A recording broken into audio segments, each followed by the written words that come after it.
The Ark of the Covenant, an all-powerful artifact thought lost to history. But is it possible that it was stolen by the Roman legions? Ancient documents and legends say it could still be in Rome. Now a team of experts is on a quest, exploring catacombs. Archon means the one taking care of the Ark. And investigating secret societies. You could only go inside here if you were initiated into a specific mystery cult. In a journey that takes us to the very heart of one of the world's great religions. If the papacy did indeed have the Ark of the Covenant, that it followed them deep inside the Vatican. Ark hunters may be on the cusp of finding the most famous treasure in history. After centuries of searching, its hiding place has been narrowed down to a handful of locations. Using the latest data and following new leads, we can reveal the secrets of the Lost Ark.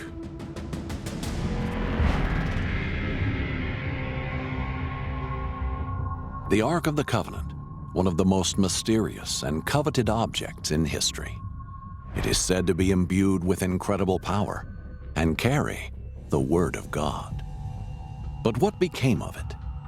Sources from Rome's Imperial era and medieval times suggest that it may have been looted from Jerusalem by the Roman soldiers and kept in their capital. The bustling streets of Rome hide a wealth of history. Beneath this chaotic yet glamorous surface lie more ancient versions of this city. To understand the city of Rome, you have to think of it as being built layer upon layer. So underneath the modern street surface of Rome, you'll find an older Rome, and beneath that, an even older Rome. There are catacombs and tunnels and even whole streets that are underground. They don't even know in Rome, what they've got and what kind of tunnels and catacombs are going beneath that city. So you could have a medieval church, underneath it might be a Byzantine church, underneath that will be a pagan temple, and that's typical all over Rome. Founded in the 8th century BC and covering 500 square miles, this center of world culture has nearly 3,000 years of history crammed into its soil. Where to start looking for the trail of the Ark amongst all this history?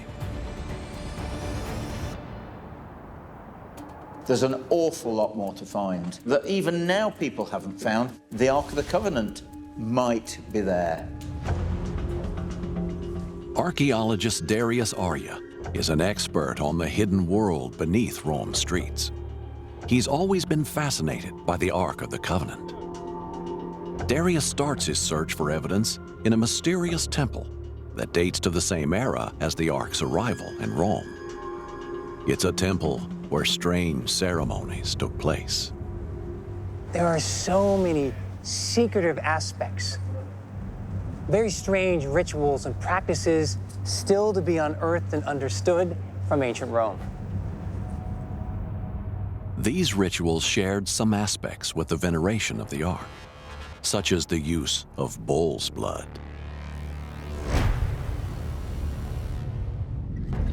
This strange temple lies next to the famous Circus Maximus. Hidden beneath a modern building, it was constructed in the 2nd century AD, not long after the Ark is said to have come to Rome with the victorious armies from Jerusalem. To investigate these moments in history, Darius needs to head deep below the city. The site down below here transports us back to ancient Rome. This site was discovered in the 1930s, and this place has been converted into the use for a very private temple.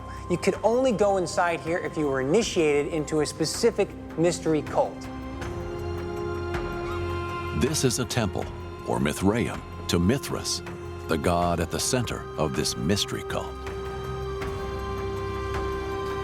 He was one of a number of gods, cults, and deities that inhabited the Roman religious world.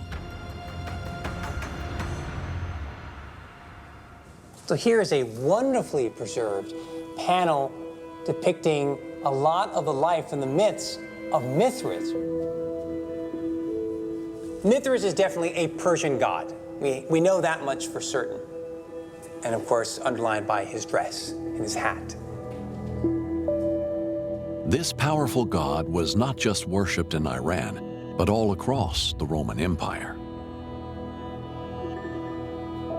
The Romans were massively polytheistic. They worshipped a huge number of gods, in part because everywhere they invaded, they kind of sucked in the local religions. You have all these cults, the cult of Isis from Egypt, the cult of Mithras from modern Iran. This cult's rituals, practiced here in the heart of Rome, had striking similarities to rituals performed with the Ark.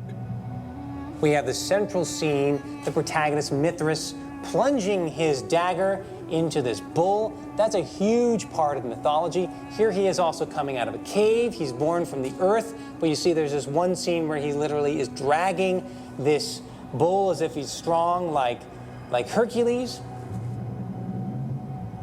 These cults often revolved around something to do with the Ark of the Covenant. Whenever you take into account like Mithras slaughtering the bull, and we know that the preachers or the priests before the Ark of the Covenant, they would have the bull's blood. In Judaism, the high priest was said to sprinkle bull's blood on the Ark once a year on the Day of Atonement. Could this be a clue to how the Ark came to be in Rome?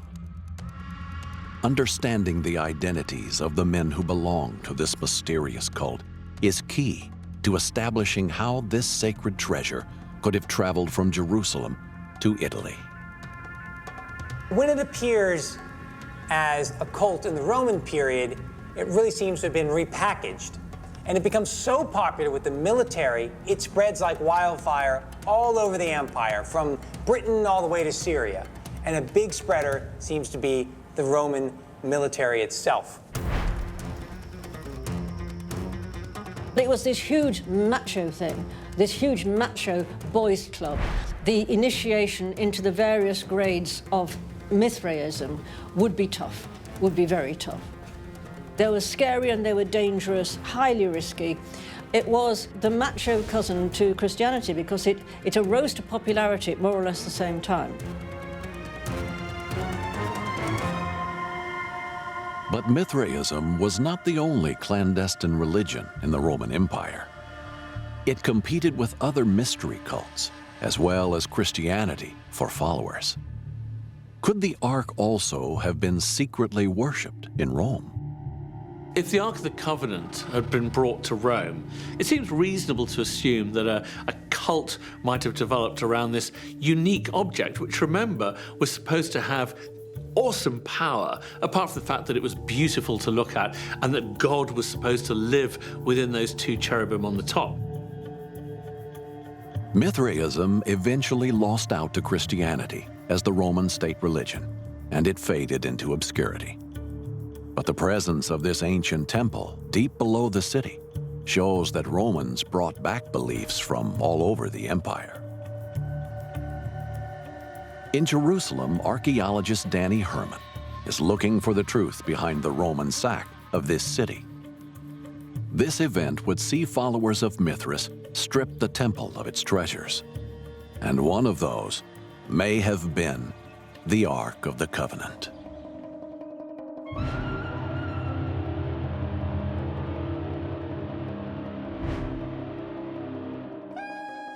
Jerusalem was traditionally the mysterious relic's home. But in 70 AD, a Roman army was battering at the city's walls.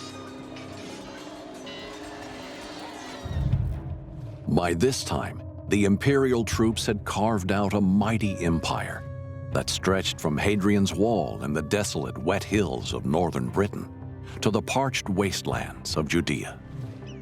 This troublesome province was in revolt, and the Emperor Vespasian had sent his son Titus to crush it.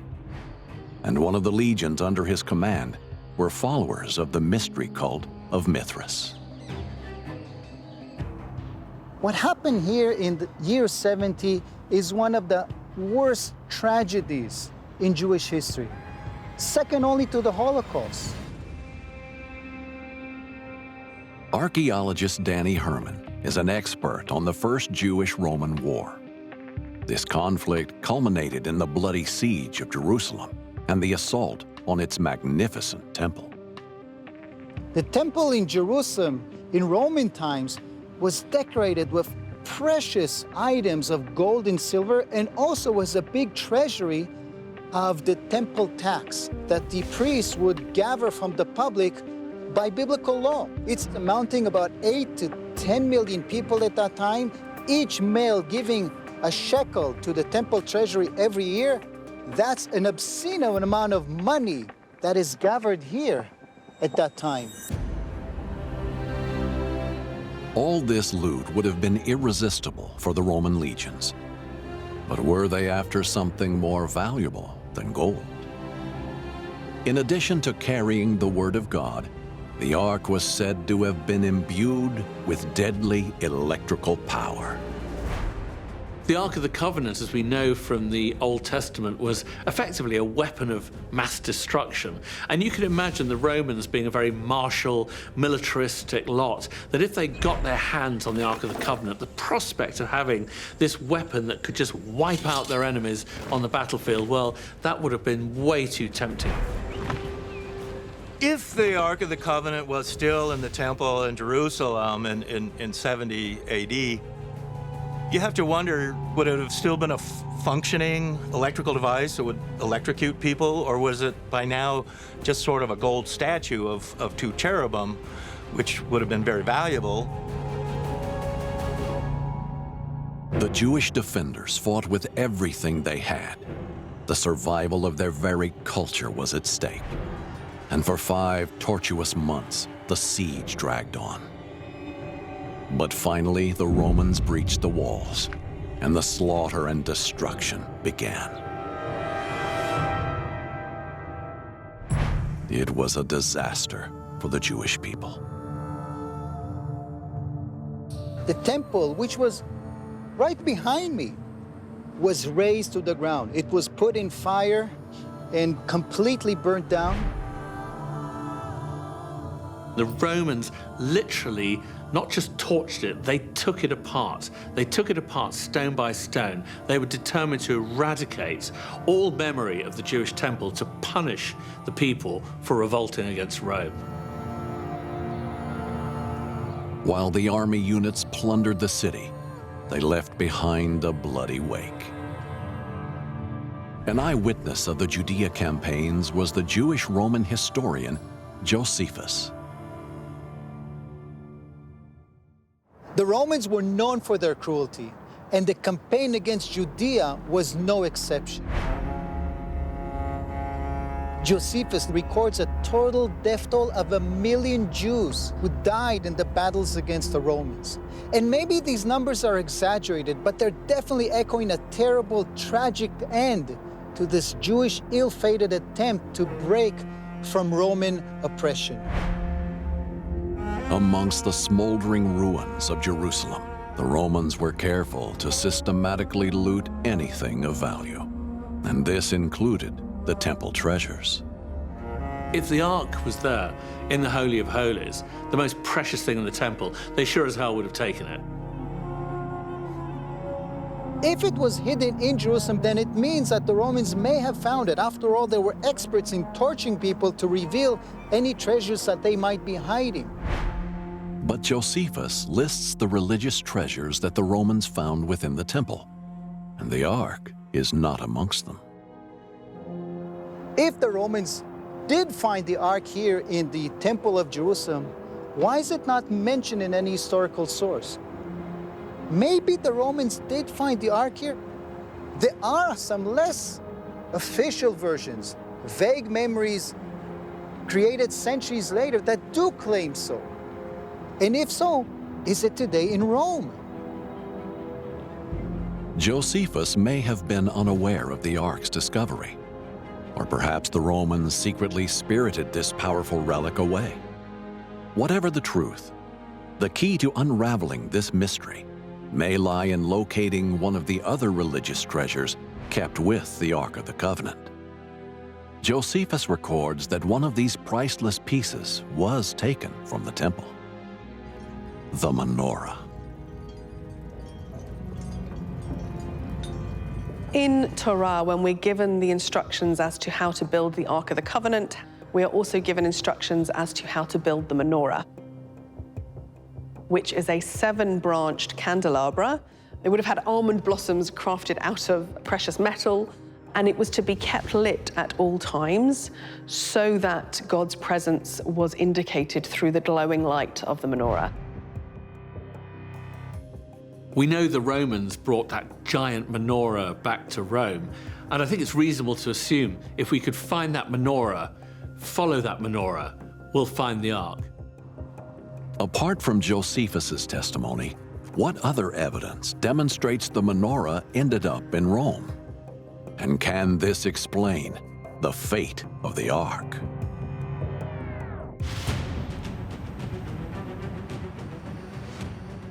The Roman Forum is filled with ancient clues to what happened in this city 2,000 years ago.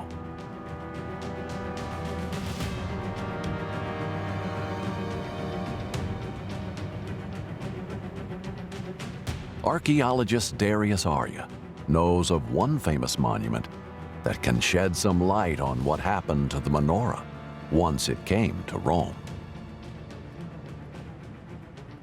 Vespasian and Titus won an incredible war, and with that war came spoils. And with those spoils of war, back in Rome, they built magnificent structures. The most famous of all is the Colosseum. The fact that the sack of Jerusalem paid for this huge building, over 600 feet across, shows how much loot the Romans plundered. And another ancient structure in the city's forum details the most notable spoils of war. Built in 81 AD, 11 years after the sack of Jerusalem, this monumental arch was built to celebrate Titus's victory. The Arch of Titus essentially encapsulates the career of Titus. So when it's constructed, he's died, he's been deified, and this is now a showcase of his grand career. So when you walk through the arch, still today, you're confronted by 2 panels. One of them depicts him as the triumphator, as a triumphing general in his chariot. The second panel commemorates Titus's greatest victory, the sacking of Jerusalem, and the triumphant procession which followed the victory in Rome. Clearly, these Romans are plundering huge amounts of treasures, and to us, that's quite shocking. But to them, it was just to the victor the spoils. There is one item on this panel that is given pride of place: the menorah. It's a very distinctive object, and instantly when you see it, you think, ah, the temple in Jerusalem. The soldiers carry the menorah itself. Not a representation of the menorah, they are carrying the real menorah that came to Rome as a spoil of war. This religious object is really in Rome in this triumph, and it's immortalized on this particular panel. If the Arch of Titus is a depiction of what was looted from the temple in Jerusalem, where is the Ark of the Covenant? If you look at the front of the soldiers, you can clearly see some form of box being held up. And if you look very closely, you can see one of the Romans does seem as if he's got a pole. My thoughts are that that depicts the fact that they had got the Ark of the Covenant, and they brought it back to Rome, and I believe paraded it, used it big time. But is this detail truly a representation of the Ark? At first glance, There doesn't seem to be an Ark of the Covenant depicted on the Arch of Titus, though there is what's described as a sacrificial table, which some people have wondered whether or not it's a table or it's a box. If it's a box, could it be the Ark? But I think the majority opinion is that it's a table and the Ark is not depicted on the Arch. I think for the Romans to use a part of the Ark of the Covenant in the Arch of Titus would have made lots of sense, right? It's a great way of showing your victory over this now suppressed people. I think the question I would have about whether that did happen is surely it would have been made a bigger fuss about. Darius thinks that maybe the depiction of the triumphal procession on the Arch of Titus does not tell the whole story. When we take a look at the Arch of Titus, it's not all original, because the Arch of Titus was incorporated into a wall circuit in the Middle Ages and then dismantled in the 19th century. So what you see today is largely a product, an accurate product, of restoration in the 19th century. The Arch of Titus, like many Roman monuments in the city, was incorporated into later medieval fortifications and walls, and as a result would have been damaged. Would there have been external relief panels depicting more of the battles, more of the bloodshed, more of the spoils of war from Jerusalem? Probably. Why do we think that?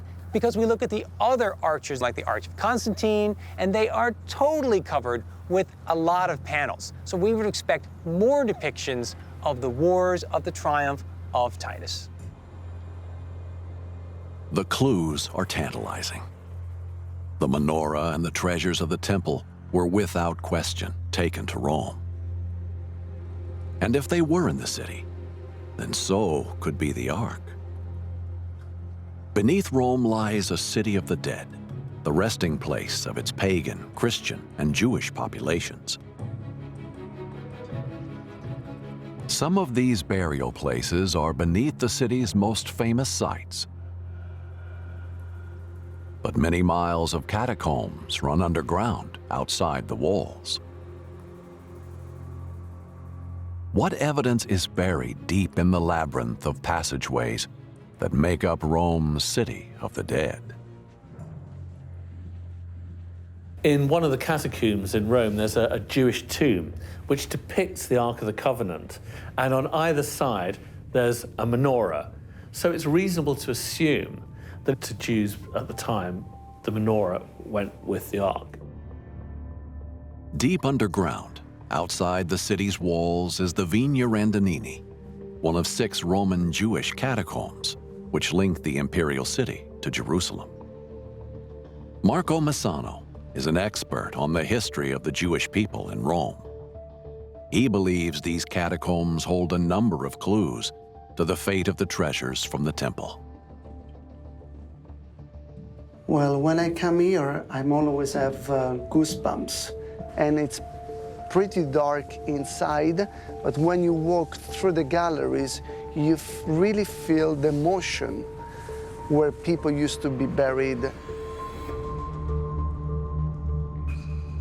Now, this catacomb belonged from the 2nd century AD up to the 4th century. And the Jews arrived in Rome for the first time during the 2nd century BCE. And the second time that they came was when Titus destroyed the temple in the 70 AD. It is estimated over 50,000 Jews were enslaved and shipped back to Rome. Could the graves of these Jewish captives and their descendants give any clues to the location of the Ark? So it's like a labyrinth here, and you can see the locally where people used to be buried. Look, they sealed the tomb with a plaster, and on top of it, or in the side, they put a piece of marble with description of the person buried. You can see few bones left inside. Amongst the shadows, there are details of lost lives and evidence that the Jews of Rome continued their own form of worship. So, these tombstones is very important because you can see the business of the people. And here you can read Castricius, Gram Mateus, Iulia coniuge marito benemerenti fecit. And this is the picture of the Torah. So his job was to be a writer. This is important because only in two places in the world you can see these things. You can see in Jerusalem and in Rome. That means that they maintain the Jewish tradition even here. Could people buried here have continued to worship the Ark or the menorah? Marco has seen one tombstone engraved with a surprising reference. Aurelia and Flavia, Jonathan Archon. So probably Archon means the one taking care of the Ark. Might this be the clue that Marco is looking for? Could be the rabbi, the one taking care of the Ark. The Ark means when you go inside a synagogue, there is a big Ark where we preserve the Old Testament inside, the Torah. And alongside this mysterious reference, a familiar shape keeps appearing.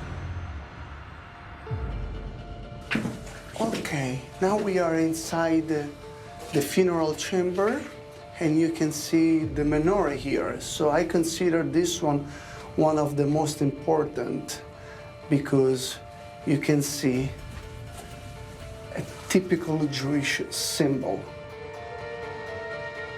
I think the representation of the menorah that we have in this catacomb is exactly the same of the menorah that the Jews saw in Rome. This is further evidence that the menorah was present in Rome, to be seen by the people.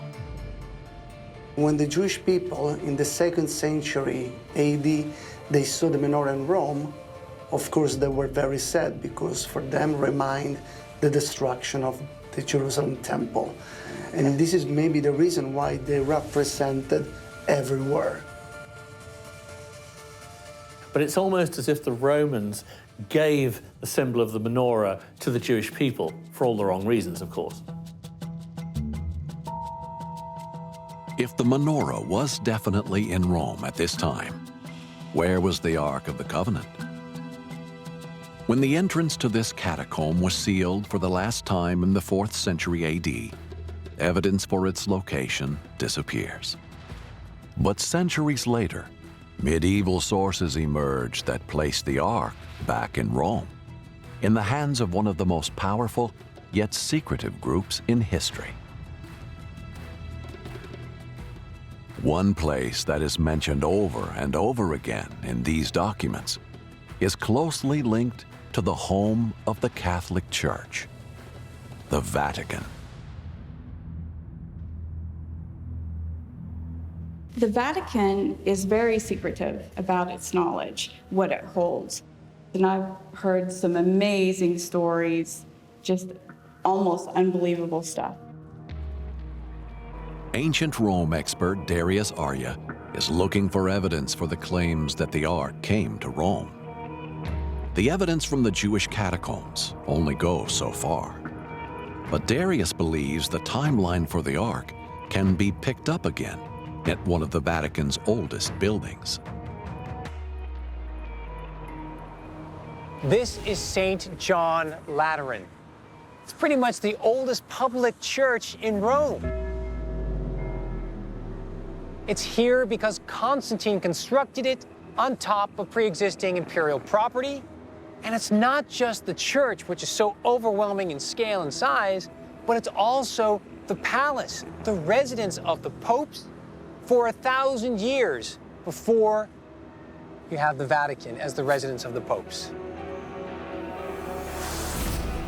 So in such an important church, is going to have all kinds of artifacts from the past, such as things from antiquity, the bronze doors from the Senate House in the Roman Forum. There are also artifacts here from early Christian history, such as the table from the Last Supper. And they say they also contained the remains of the Ark of the Covenant.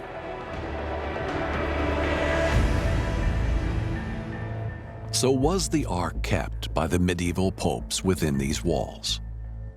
The first account of the Ark being held at St. John's Lateran dates to 1100, when a list of relics was made by the canons of this church. Relics were big business in medieval Europe. I mean, every church, every abbey had relics, but obviously the Pope had to have the best relics of all. Today, though, doubt has been cast on this claim. Recent scholarship directs our attention to the Crusade of 1099. What happens? You get the liberation of Jerusalem. You get the reclaiming of the Holy Land, which means that Europe's attention is no longer on Rome, the New Jerusalem, but actually on Jerusalem. So the power and prestige of Rome was threatened. As a response, you make a proclamation. We have the Ark of the Covenant. It's possible that the church's claim to have the greatest relic in the world was just a medieval marketing ploy. However, 600 years later, this church and the Ark of the Covenant were linked yet again. In 1745, Pope Benedict XIV visited St. John's Lateran and saw its relics. He ordered that the table from the Last Supper be kept for veneration. But he demanded that the Ark of the Covenant be removed from the church. Where was it taken? As the center of papal power moved from the Lateran to the Vatican, it's more than likely that if the papacy did indeed have the Ark of the Covenant, that it followed them deep inside the Vatican. Perhaps the Pope had it removed because he realized how dangerous it was. It may be hidden away in some vaults forevermore. So the Ark may still be in Rome, locked away for over 250 years. Today, the Vatican denies ever having the Ark in its archives. The secrecy of the Vatican isn't a myth. I mean, there genuinely is something called the secret archives, and that is 53 miles of shelves.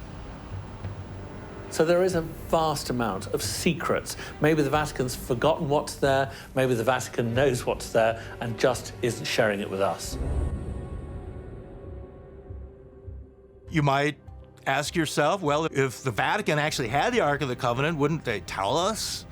Well, not necessarily, and they would have good reason, perhaps, to keep it a secret, as many people would.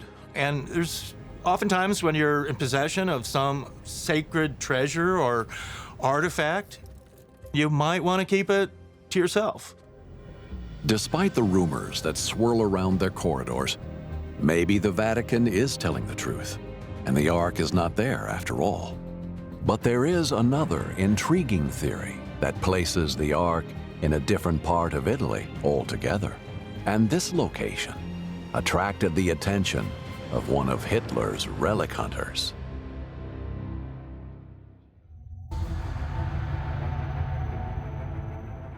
So how was the Ark removed from Rome? And where did it go? Darius Arya has an intriguing theory for its location, which starts amid the chaos and collapse of the Roman Empire, almost 350 years after the Ark is said to have been taken. The 5th century was a very difficult moment for the Roman Empire, particularly in the West. And one of the main protagonists that threatened Rome was Alaric the Goth. August 24th, AD 410, he's going to breach these walls that protected Rome and sack the city for 3 days and 3 nights. And this was an epic moment in the history of Rome. It hadn't been sacked in 800 years. Even in horrendously cruel days, the looting and laying waste of Rome by King Alaric in 410 AD has gone down in history as being particularly brutal. There was hardly anybody left unscathed, any property left standing. So we can imagine the terror on the part of the citizens, because now an outside external force has invaded the city. They're going to be sacking the city. You can think about the usual horrific pillage and plunder, burning buildings.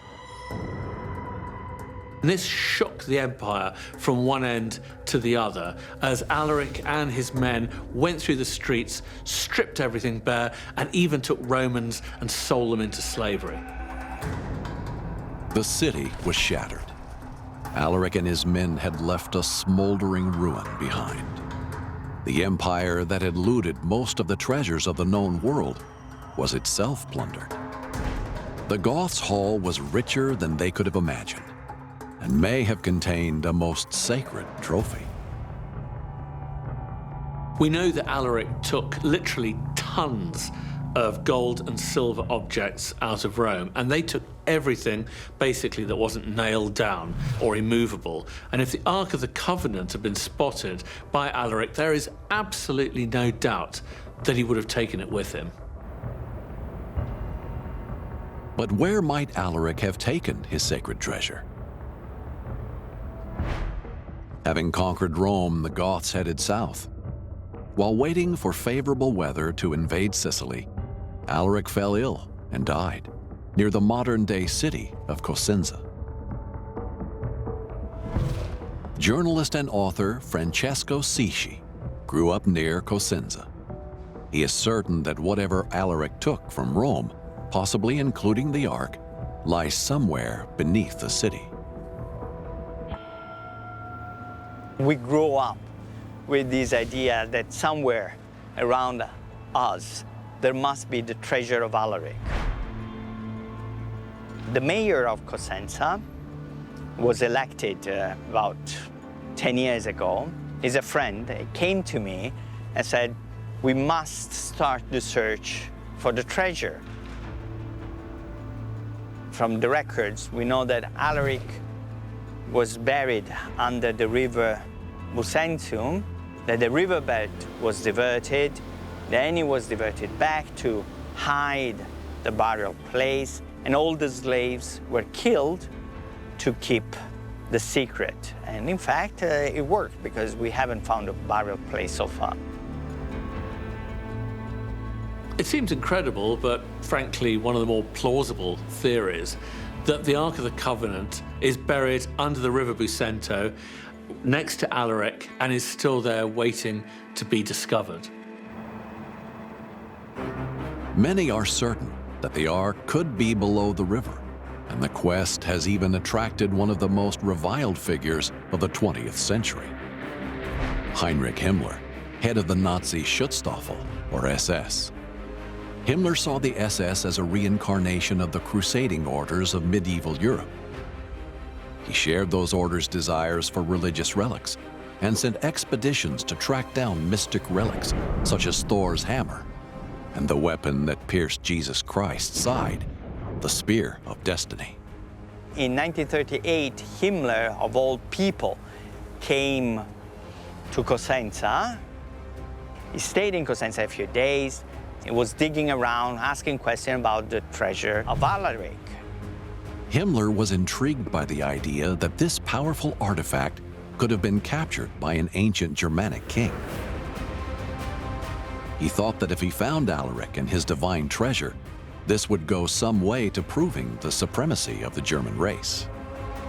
But why would the Nazis want to get hold of the Ark of the Covenant?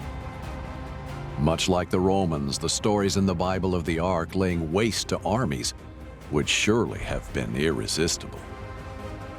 And so too would be the fact that the Ark of the Covenant was sacred to Judaism, a culture that Hitler sought to eradicate.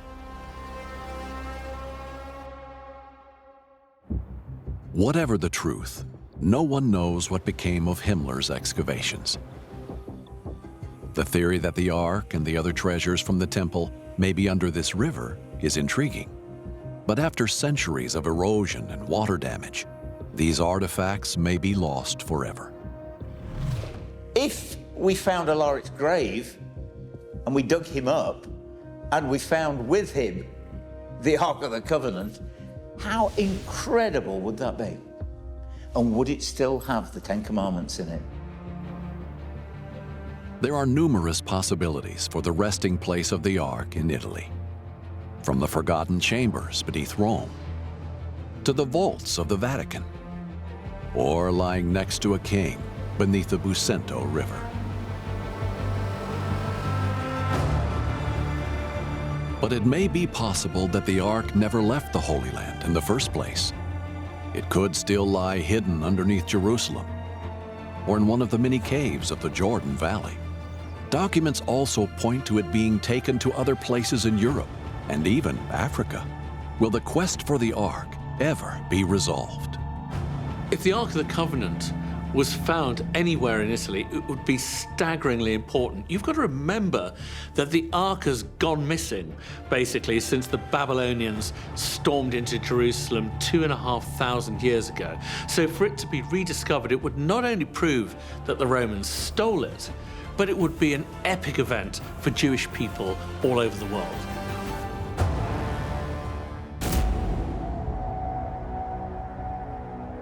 For hundreds of years, Temple Mount in Jerusalem was home of one of the most sought-after yet elusive objects in history, the Ark of the Covenant. This chest is so coveted because it is said to contain the Word of God. The Ark vanishes from history in the 6th century BC, right before the Babylonian sack of Jerusalem. Presumed hidden, details of what became of it are scarce. But the story of what happened to the city is well known. The sackings of Jerusalem and the destructions of the temple were really the holocausts of their day. The descriptions that we have of the first destruction in Lamentations are incredibly violent, incredibly brutal. Imagine what it must have been like for the priests in the Temple of Jerusalem to look down from their high vantage point to see the Babylonians coming. So they seize the Ark of the Covenant from the Holy of Holies. They have to take it out down into those dark, dank, horrible tunnels, taking this precious item and finding somewhere desperately to hide it.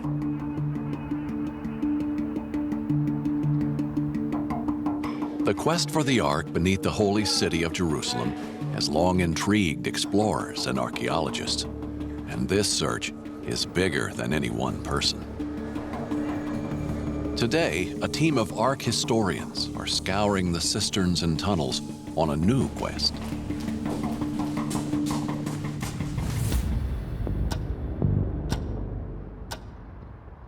"21st-century Jerusalem is a bustling modern city, home to almost 1 million people. The task of finding the Ark is made harder by the unique history of the Middle East. Many different factions have ruled over Jerusalem, and the city has been destroyed and rebuilt many times over. All of these layers of archaeology are woven into the city's foundations. Radiating from Temple Mount, a maze of ancient tunnels, drainage channels, and caves crisscross the city. There's a lot of cave in Jerusalem. There's a lot of tunnels underground, a lot. You can say 100, you can say 500, you can say 1,000, no one knows exactly. The fact that the Ark was in Jerusalem and could still be under there is what makes Jerusalem in many ways so special and holy.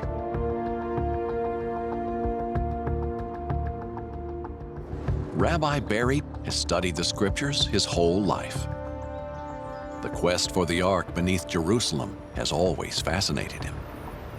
But with all the construction work taking place in this ever-evolving city, historic areas are ripped up every day. The clock is ticking to uncover the trail of the Ark before it is lost forever. Barry's knowledge of the Bible means he knows where to begin his search. In the Hebrew Bible, it says that King Josiah, who was a good king, had a prophecy that the Babylonians were going to come and conquer the city. And they say that he hid the Ark under the city somewhere because he knew what was coming. The Ark never left town. There is a chance that there was already a chamber that was prepared in advance. Josiah understood things are going to head south pretty quickly. So Josiah might be the guy to prepare the groundwork, literally, to conceal the Ark. When we're trying to speculate where could have Josiah hidden the Ark, we have a huge cavity underground. It's in fact over 2 acres in size, and we know that it's been used for thousands and thousands of years as a quarry. Barry has been given special permission to start his search in this huge underground quarry that could be where King Josiah hid the Ark. It runs the length of 5 city blocks below the Muslim quarter, stretching towards Temple Mount. It is known as Zedekiah's Cave. Zedekiah was Josiah's successor as king of Judah, and is said to have fled the Babylonians through this cave. Might he have taken the Ark with him?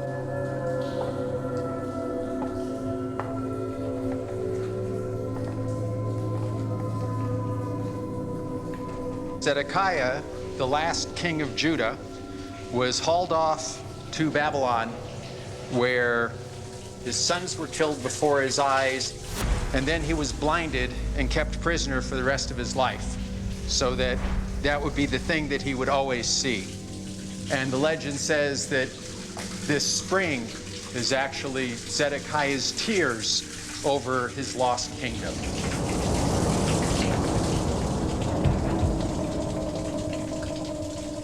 But if the Babylonians could capture the ruler of Jerusalem, might they have stolen the Ark? When Jerusalem is taken by the Babylonians in 586 BCE, we have a detailed list of the looted objects taken by the Babylonians from the Jewish temple. A nice, detailed list, but something's missing. The Ark of the Covenant isn't mentioned. The Ark, the holiest object we have, doesn't appear in any of those lists. It just, poof, disappears. That probably means that someone hid it before, or snuck it out of the city to somewhere. Could it still be found? Perhaps.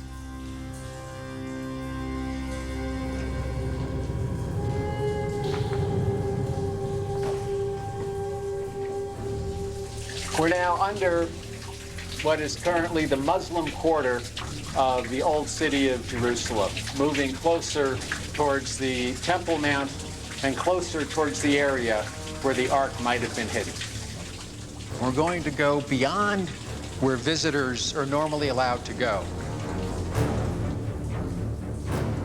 Barry is searching for a small entrance plunging deeper underground that he hopes may lead to Temple Mount.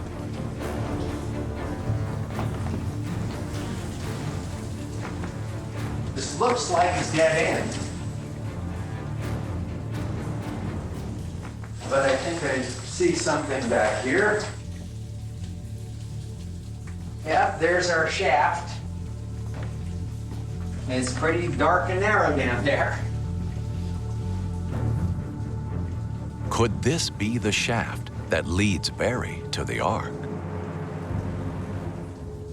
On the other side, the tunnels have been dug differently. We get down here, it's wide space but short space. We're going to be bent over a bit as we're trying to get further into this next layer that's under the area we've been exploring.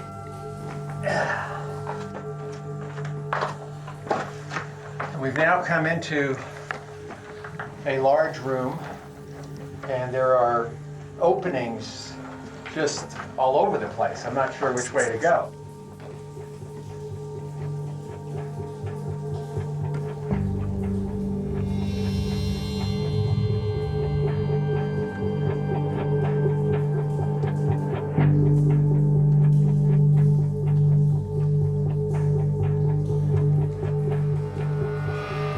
These caves and tunnels were originally quarried before the Babylonian invasion in the 6th century BC, but have been added to by many factions over the centuries, including the mysterious Knights Templar. Knight Templars during the Crusader period built this as decoys so that if anyone was chasing them, they wouldn't know which was the right passage, where'd they go. And we don't know where some of these passages could go. Maybe one of them leads to Jericho that Zedekiah took. Maybe one of them leads under the temple.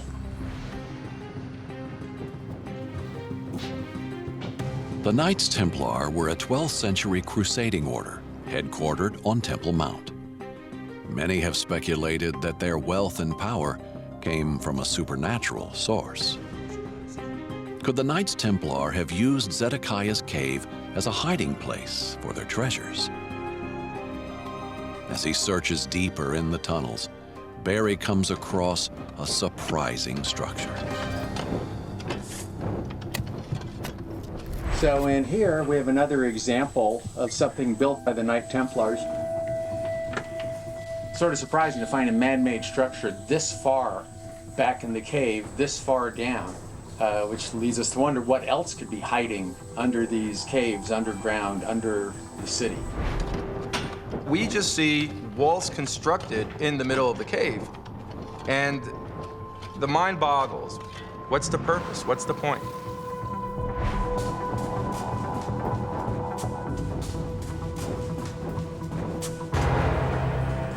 Just past the Templar wall, Barry spies something intriguing.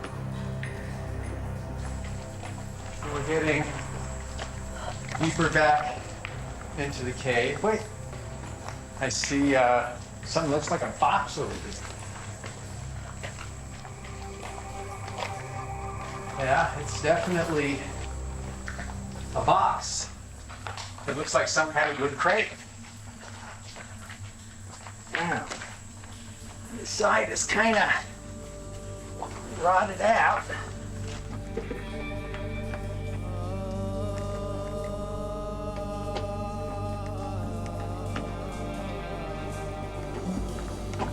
The Ark of the Covenant was a large sacred vessel with two golden cherubim on top looking at each other with great wings, and within it was the 10 Commandments given by God to Moses. It's made out of acacia, the only tree you can find in the wilderness. It was 2.5 cubits. This is a cubit, okay? 2.5 cubits by a cubit and a half. And it was laid with gold, some thin layer of gold over it, and then rings on the sides or on the bottom where poles could be put in so it could be carried.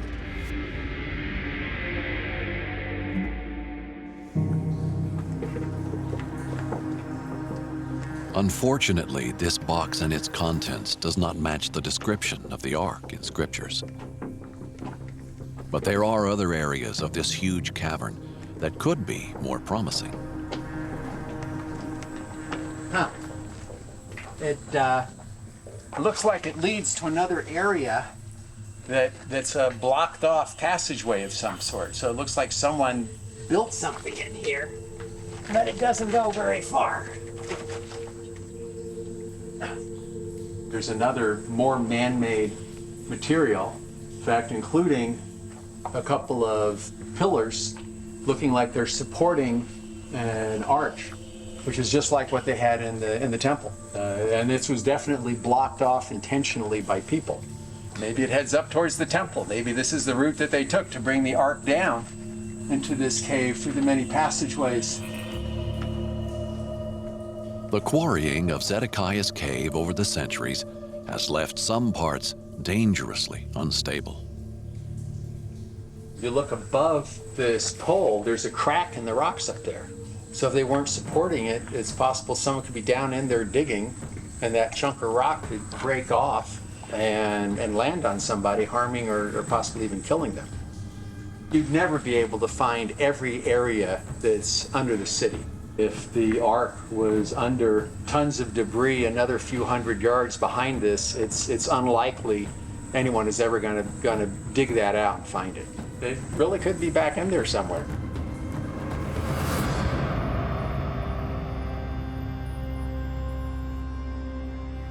One-third of Zedekiah's cave is still unexcavated, and the areas walled off by the Templars may still contain undiscovered treasures.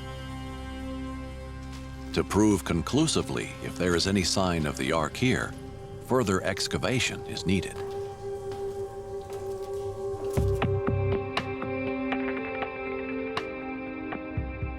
But Barry isn't the only Ark detective on the hunt. Historians Marty Friedlander and Isle Mirren are experts on ancient Jerusalem. They have met with archaeologist Danny Herman to discuss where beneath the city the Ark may lie. What is your take on that? What do you think? Where should we look for the Ark of the Lord? If it was kept in Jerusalem, hidden there, it should be underneath the Temple Mount, I would believe. I mean, imagine if you're hearing of an enemy approaching the city and you quickly need to get rid of the Ark. Put it somewhere safe, right under the Temple Mount could be one option. I think we have, what, about 40 underground cisterns. Yes. In the under the Temple Mount. It's amazing. So that means that there's a whole network of possible hiding spots. Many of the caves and passages below Jerusalem owe their existence to the city's ancient plumbing system.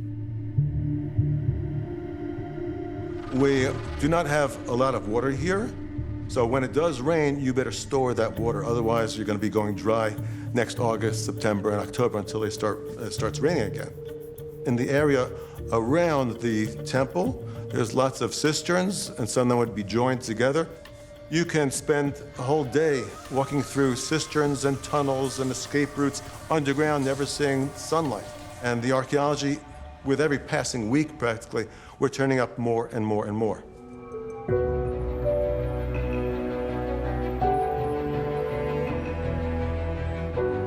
Zedekiah's cave is an ancient quarry and not part of the city's drainage system.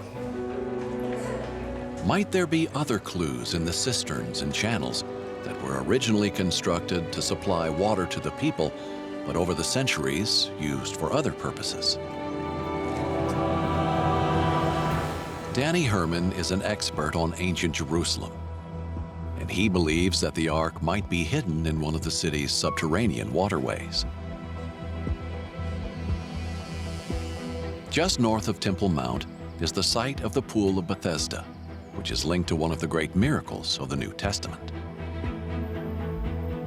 It is said to be the site where Jesus cured a man of his paralysis. To commemorate this miracle, a church was built, the Catholic St. Anne's. But beneath the church lie a set of cisterns that were built before the time of Jesus and have yet to be fully explored. And they are said to connect to Temple Mount. Till the 1930s, people were relying on cisterns in their courtyards. You had tunnels of aqueducts feeding those cisterns in some cases, and big water reservoirs, open pools, and tactical tunnels for escape. Any one of these underground cavities could also potentially be a hiding place for an Ark.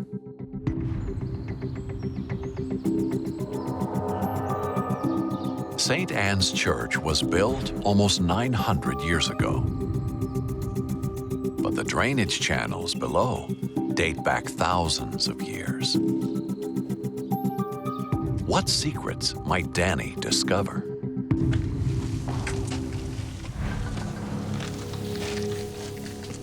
Whoa, there's still water here.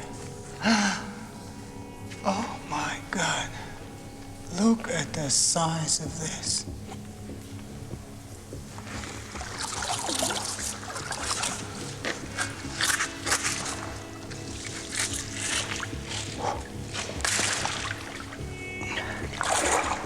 Whoa.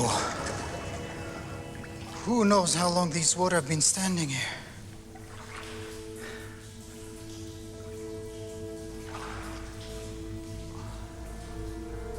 This underground reservoir is just amazing. It seems like it's been forgotten by time. It was discovered about a century ago, but it seems that no one has entered it ever since. And such a water reservoir and the channels that connected to the temple were only 500 feet away. They could have been used also to sneak out of the temple the treasures in time of trouble.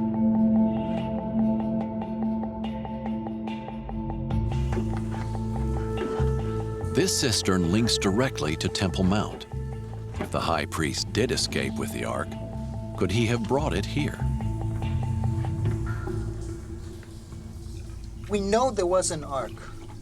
We have a detailed description of it in the Bible. We know that it disappeared. We know for a fact that this tunnel is not the only one entering the temple. There were a few that were discovered in archaeological research. If one of these tunnels were used for hiding treasures and it has not been discovered, that means that the ark is still hiding somewhere underneath the Temple Mount or its surroundings. Just the thought of this is mind-boggling.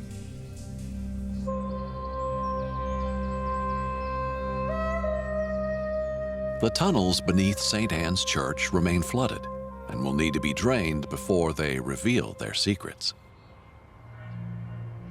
But if the ark traveled through the city's water system to escape capture, St. Anne's Church is not the only place that might hold clues. In Jerusalem, there are dozens of other subterranean locations that have not been fully excavated. On the south side of Temple Mount lies another underground location that holds many mysteries: the Gihon Spring. Eli Shukran is an expert archaeologist of 25 years and has his own theory on what happened to the ark. Eli thinks that the ark was spirited through these very tunnels over 2,000 years ago. He has found something in a channel that leads from the Gihon Spring that he believes may have belonged to the guardians of the ark. Jerusalem started around the Gihon Spring, around the living water spring, where we are in the city of David. And this tunnel that built before 3,800 years ago take us to the spring. Jerusalem would not exist without this essential spring, and it is inextricably linked to the Ark of the Covenant. Gihon Spring is where King David kept the Ark of the Covenant, and he was not permitted by God to build the temple that his son Solomon would eventually construct. So he kept the Ark there for safekeeping. There was a tunnel from Gihon Spring to Temple Mount, so they probably took the Ark underground. The priests took it probably to the temple. But of course, they'd got this tunnel ready, so during any sieges that took place, they could quite easily have taken it back via the tunnel from Temple Mount to Gihon Spring again, because they knew it was a safe place. So that is a possibility that it could actually have been hidden again later at Gihon Spring. Between about 1909 and 1911, an intrepid British explorer called Montague Parker dug around the Gihon Springs, and you can still see some of his tunnels. He's being bankrolled by something like 50,000 British pounds, which would be the equivalent today of millions of dollars. And he says, I am going to produce Solomon's scepter, Solomon's crown. I'm going to find the vessels of the temple. Unfortunately for him, his quest to find the treasure of King Solomon and the Ark of the Covenant was cut short when the Ottoman Turkish authorities got wind of what he was up to, and he had to hightail it pretty quickly out of Jerusalem. Although Montague Parker did not find any trace of the Ark at Gihon Spring, Ellie has discovered an incredible clue in the drainage channels leading from it. It's a lead that could place the keeper of the Ark in these tunnels. The High Priest of Jerusalem. It was in this very channel that Ellie made his discovery. And excavation work continues to this day. You can hear the workers above us. They're still doing excavation above us. But here we're in the drainage channel. We can see how they cut the bedrock. You can see the foundation rock, and you can see how they cut it. And here, the drainage channel continue to the north. But this is the corner of the Temple Mount, cutting in the rock, here where we are.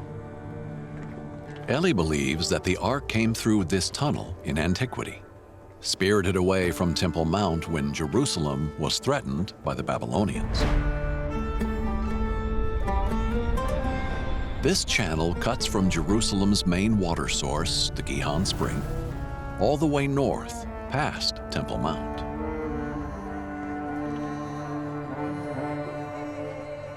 If you're looking from here, we can see the stone above us. You can see the light of the sun. This is the street from the Second Temple period, before 2,000 years ago. See how deeper we are in the dirt, how deeper we are in the excavation. And you can see the arches above us. You can see the boulder that was falling from the western wall. These channels were used by citizens of Jerusalem over the centuries to escape the brutality of invaders. We are standing in the place where the Jewish people was hiding, eating dark, afraid from what's going to happen to them, smelling the smoking of Jerusalem, the fire of Jerusalem, destroying of the temple. Could the guardian of the Ark, the high priest of Jerusalem, have also hidden here? In these channels, Ellie unearthed an incredible artifact. We saw something gold, and it looked like a ball, and that's it. And then I was shocked a little bit, and then I heard the sound, and then I say, it's a bell. Who was going with a gold bell in Jerusalem? The only one that we know from the Bible. It was the high priest.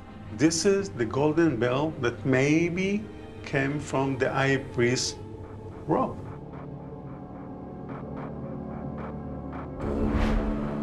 There were 4 sacred articles of clothing unique to the high priest.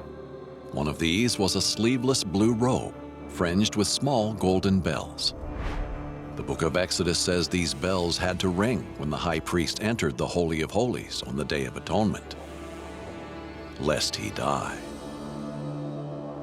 When we're talking about the First Temple period, we know that the Holy Ark of the Covenant was in the Holy of the Holy.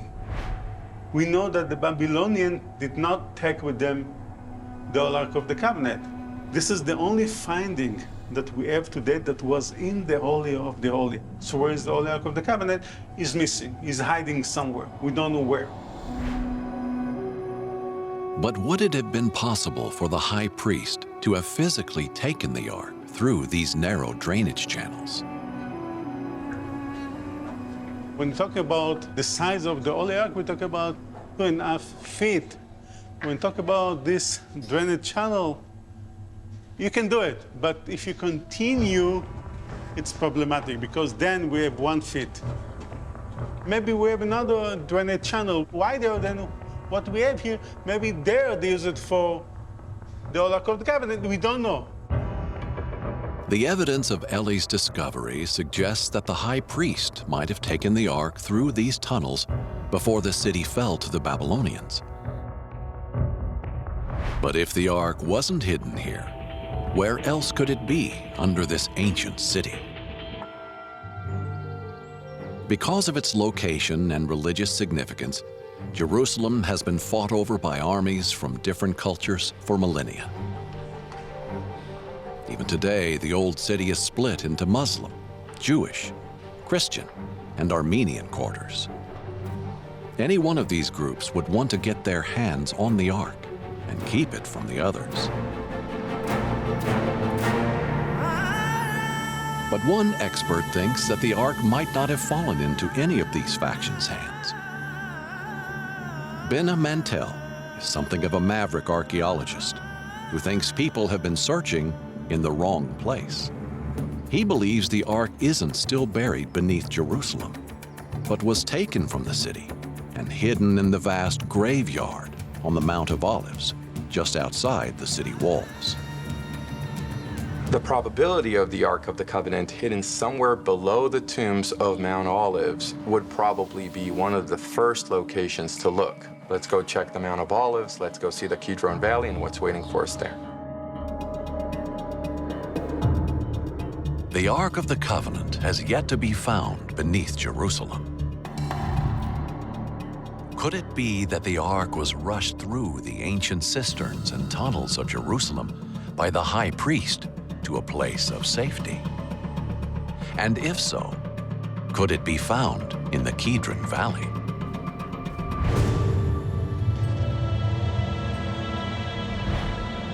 We are located right now in the Muslim cemetery that is basically built adjacent to the Kidron Valley. If you actually examine where we are right now, the wall to my right is in fact the wall both of the old city of Jerusalem, but also of Temple Mount. And so we know that this cemetery, which is a few hundred years old, is probably concealing below it everything that is still hidden from 2,000 and 3,000 years ago. The Kidron Valley is almost 200 feet deep and acted as an excellent natural defensive ditch on Jerusalem's eastern flank. It is also the site of the city's oldest graveyard, which extends up the Mount of Olives. At the bottom of the valley lie tombs that date from at least 2,800 years ago. Above this, there are burials from the Roman era, which have been dated to the 1st century AD. Further up the valley are modern graves, some of which have been built on top of ancient tombs. The Kidron Valley and the Mount of Olives are still used as burial sites to this day.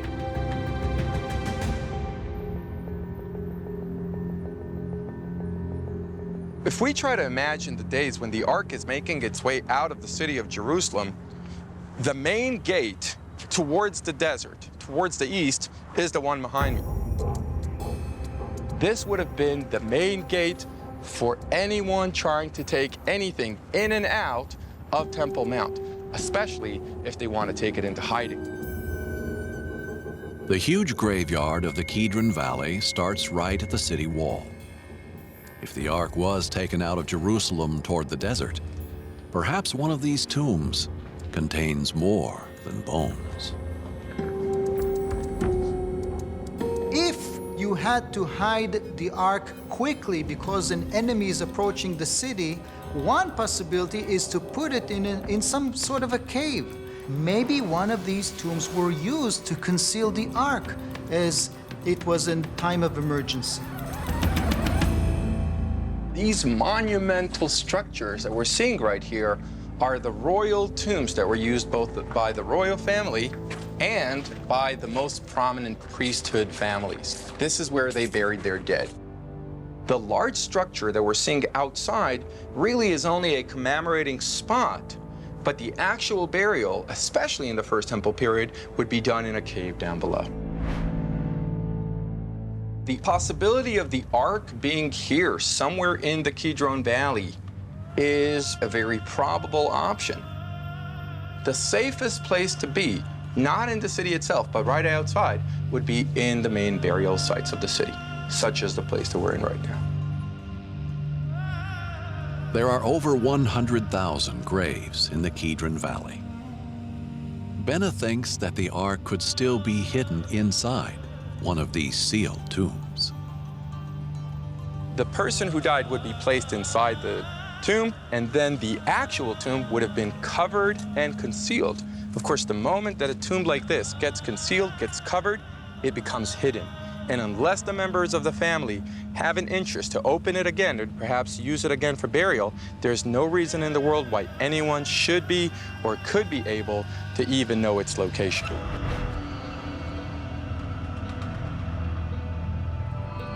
One recent archaeological find in the valleys outside Jerusalem might be the best lead yet on the Ark's whereabouts. In the 20th century, there was an amazing discovery: a number of tombs which appear to belong to holy men. Might the people buried here have known the fate of the Ark? Or if it was taken out of the city by the high priest, could it have been buried with him?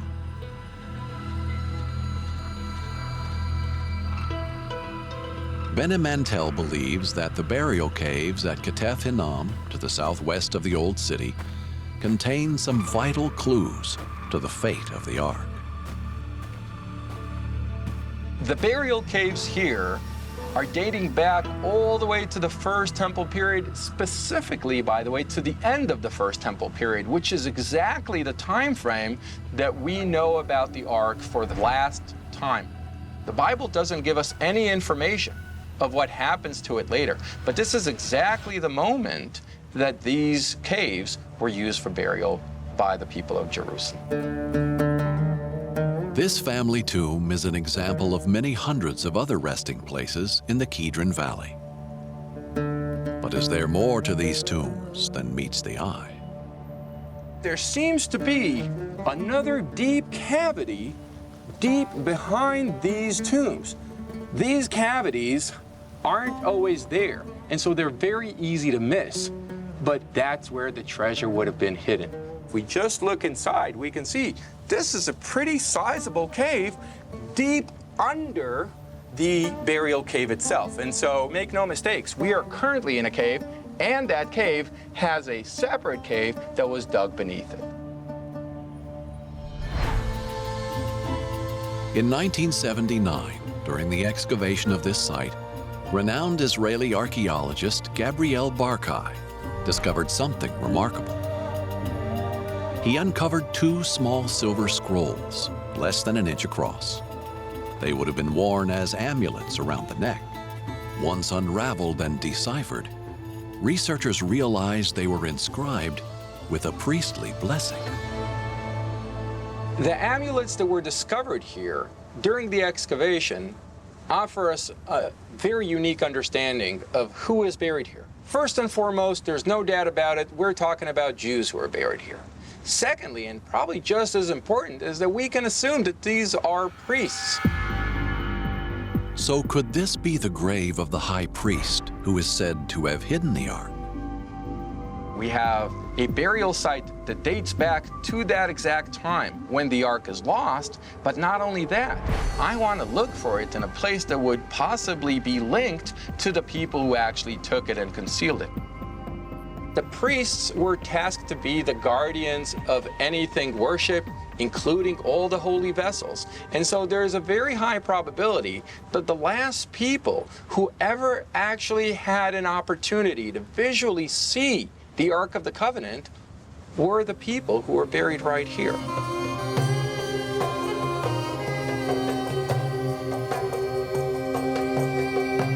Unfortunately, these graves were looted in antiquity. Along with Benna's theory, there are numerous possibilities for the resting place of the Ark of the Covenant beneath Jerusalem. From Zedekiah's cave, to the cisterns and drainage passages that supplied the ancient city. Or maybe somewhere closer to the site of the First Temple, beneath the Muslim Dome of the Rock on Temple Mount. Unfortunately, today excavating on Temple Mount is simply not an option. The sites that we're seeing here are holy sites to all three monotheist religions, and so the status quo on the mountain does not allow any archaeological excavation. However, if we could, there's really no telling what we would be discovering below. Since the 19th century, there haven't been any real research done on the Temple Mount or beneath it. And unfortunately, we're very limited in research that we can do today. First of all, Jerusalem is a living city. You can't just clear people out of their homes. What we really need, I think, is basically a GPR survey of the Temple Mount, systematically showing us what's underneath, and that will be perhaps the beginning of a prospect of a new research. Think of a cave, the roof collapses, we don't see the mouth of the cave, and then, because of some construction activity, they're going to start clearing the rubble of a collapsed cave, and they'll find, there's stuff that we haven't seen.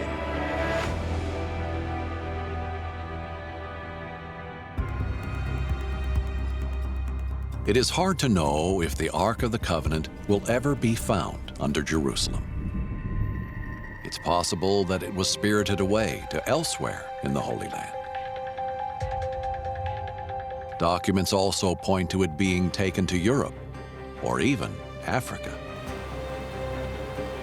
One thing we do know is that if it were discovered and we could reveal some of the secrets of the Ark, the world of archaeology and religion would be changed forever. I think we'd actually be better off not finding it.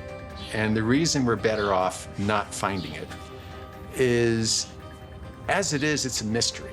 As it is, it's something it can be powerful, it can be awesome, it can have all of these powers. If we find it and put it on display somewhere, it's just an object.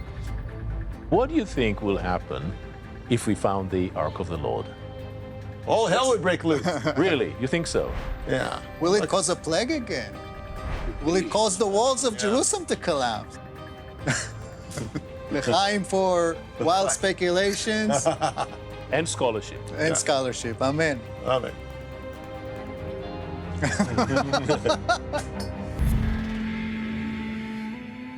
The Judean desert, 586 BC. The Ark of the Covenant is being smuggled through the wilderness to safety. Archaeologist Benny Mantell has come to this wasteland to tell the story of the Ark's escape. Just before the destruction of the first temple, the prophet Jeremiah is taking a group of selected priests from the temple in Jerusalem on a secret mission. They will take the Holy Ark of the Covenant from the holiest of holies in the first temple and go on a special mission. Why was Jeremiah on this covert operation? According to legend, he had taken it upon himself to prevent a disaster. In Jerusalem, the Babylonians were at the city gates, and the treasures of the temple were in danger. Said to contain the Word of God and be imbued with holy power, the Ark of the Covenant could not fall into enemy hands.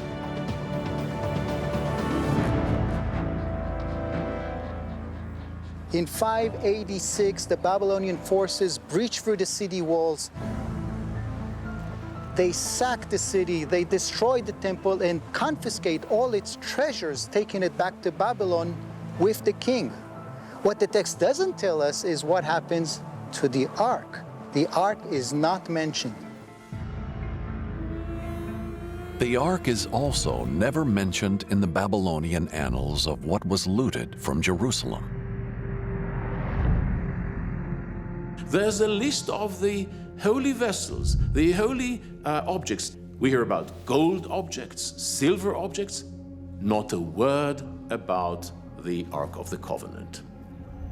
So some speculate, therefore, that maybe it was hidden before the destruction. But there is one source which says what happened to it for sure. The second book of Maccabees. The book of Maccabees is the first testimony after the Bible to document some sort of a fate for the Ark. Now, the book of Maccabees in general is a very reliable source. It documents the successful rebellion of the Jews against the Seleucid Greeks in the 2nd century. If this is such a reliable source, we should take it seriously. And the story is that Jeremiah took the Ark of the Covenant from the temple before the destruction and went with it, with his associates, to a mount related to Moses' death. And there he hides the Ark of the Covenant. The book of Maccabees says, Jeremiah commanded that the ark should go with him, till he came to the mountain where Moses went up and saw the inheritance of God. He hides it in a cave, and then he conceals the entrance, so no one can find the way to the treasures of the temple until the end of days, until the coming of the Messiah. So this is the story in the second book of Maccabees. Is it history? Is it legend? Is it a tradition they had that we have no trace of it in the Bible? All possibilities exist. One vital clue in the book of Maccabees is that Jeremiah went to where Moses was buried. The scriptures say that Moses saw the promised land from the east, but was forbidden by God from entering. Jeremiah takes the Ark of the Covenant, goes to a place where Moses was last seen, where his tomb was probably located, which is situated just northeast of the Dead Sea. If Jeremiah fled east with the ark, he would have soon come to the first major obstacle in his path, the Jordan River. The place of the crossing is situated just north of the Dead Sea, at a place which is called Beit Abara, which means the place of the crossing over. There are a lot of biblical associations with this location. There is no definitive historical record of Jeremiah bringing the ark here on his journey to the east. But, according to the scripture, the ark did cross this river at this very spot hundreds of years earlier, when it was in the hands of another great Israelite, Joshua. This marked the end of the Exodus, as the Israelites were about to enter the Promised Land. The Jordan River had a number of different fords along its length. Just north of the Dead Sea is the place where Joshua, with the Israelites and with the Ark of the Covenant, moved from east to west, from Transjordan into the Promised Land. We're at the Jordan River right now. 3,200 years ago, the Israelites are following Joshua, and they're standing in front of this obstacle, the Jordan River. I need you to imagine back then, the Jordan River is much wider than what you're seeing, and it's much deeper than what you're seeing, and it's an obstacle that the Israelites simply cannot cross. It was here that one of the greatest miracles described in the Bible occurred. Joshua is bringing priests that are holding the Ark of the Covenant in their hands, and they're coming down into the river.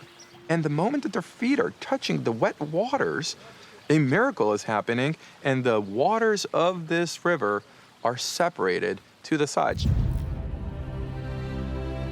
That gives the cue to the Israelites to enter through the dry land and enter the Promised Land.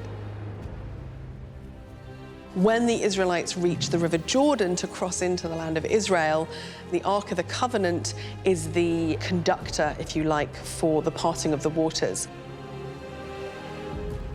Generations after Joshua famously crossed this river, Jeremiah could have crossed at the same spot.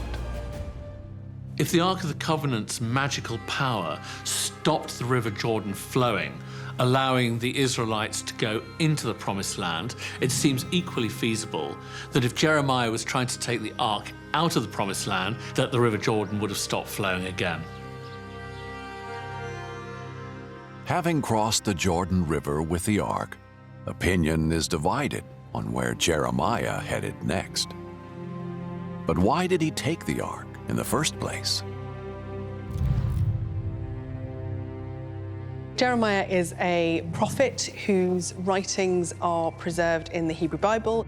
He lived probably around the late 500s, early 600s, before the Common Era, and sort of lived through a very turbulent time in Jewish history.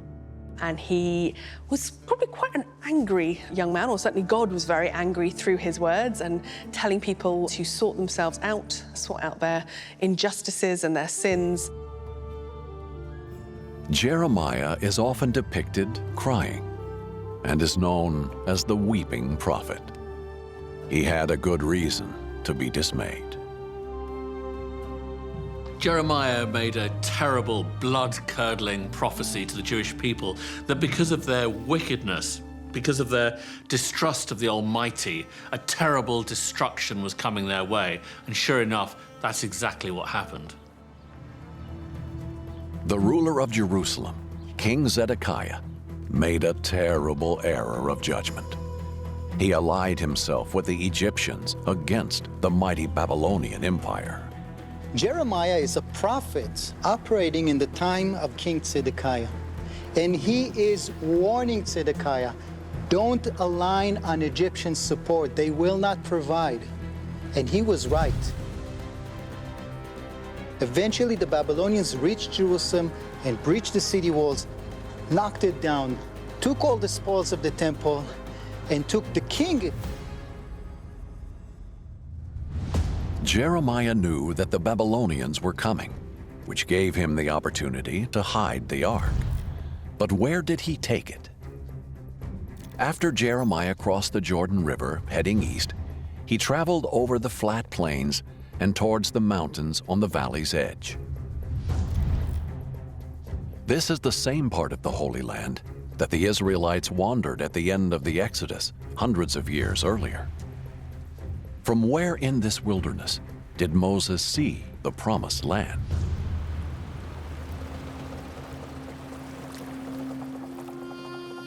The Jordan River is the modern-day border between the nation of Israel and the Hashemite kingdom of Jordan.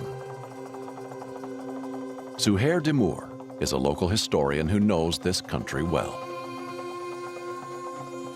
He believes that there are numerous places in these lands that point to Moses being here during the Exodus. This place is called Ain Musa. It means Moses' spring. A lot of people believe that the story of Moses happened in this place.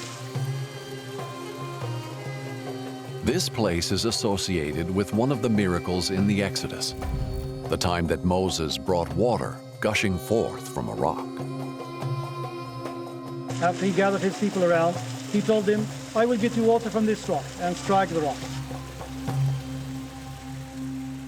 However, this was against God's will. In the Bible, the Almighty commands Moses just to speak to the rock. Moses angrily hits the rock and water comes forth.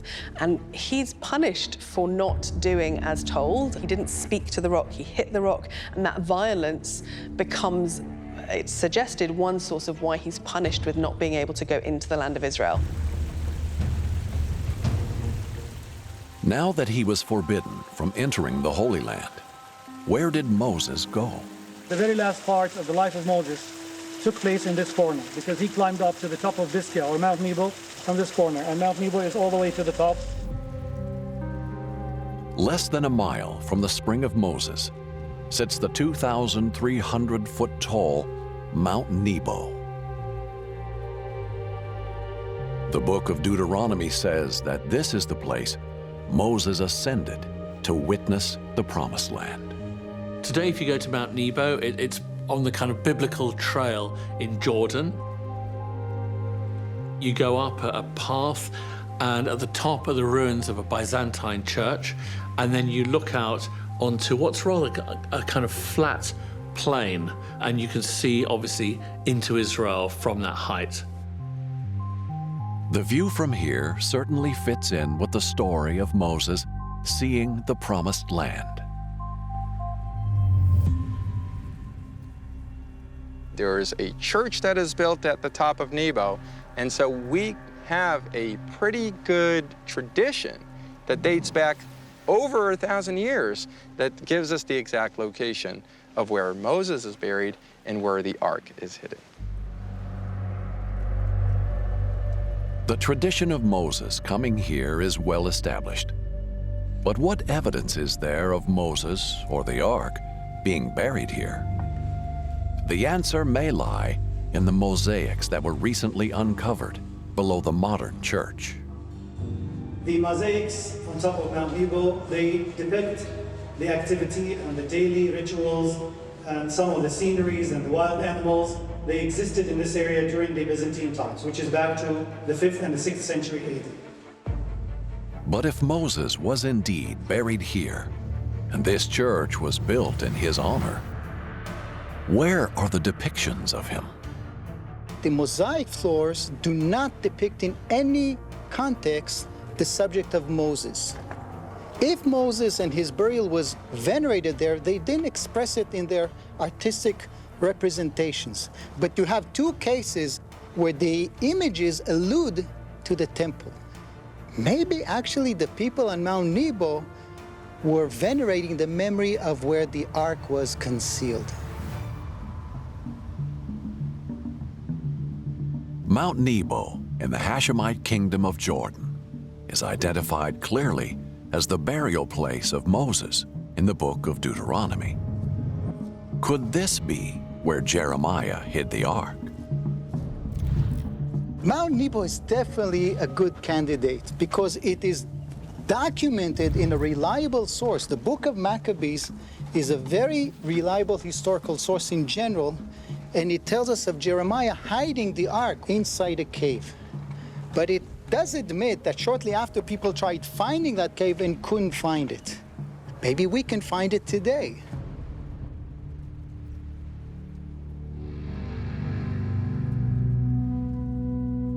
There are numerous caves throughout the Holy Land because of its unique geology. This area makes up part of one of the most distinctive geographical features in the world, the Great Rift Valley.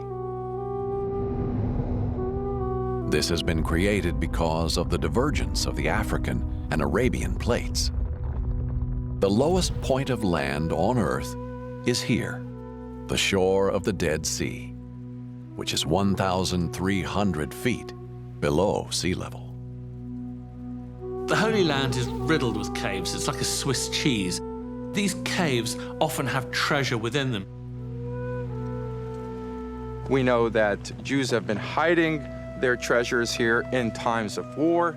We know that the caves were used to put whether written material or even treasures, and we even have scrolls describing the treasures around here. The possibility of the ark being one of the objects that were hidden here is, I would say, likely at the very least.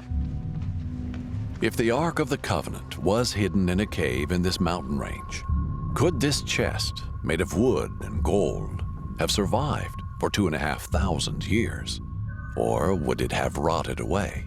Other items from antiquity have indeed survived in this parched desert.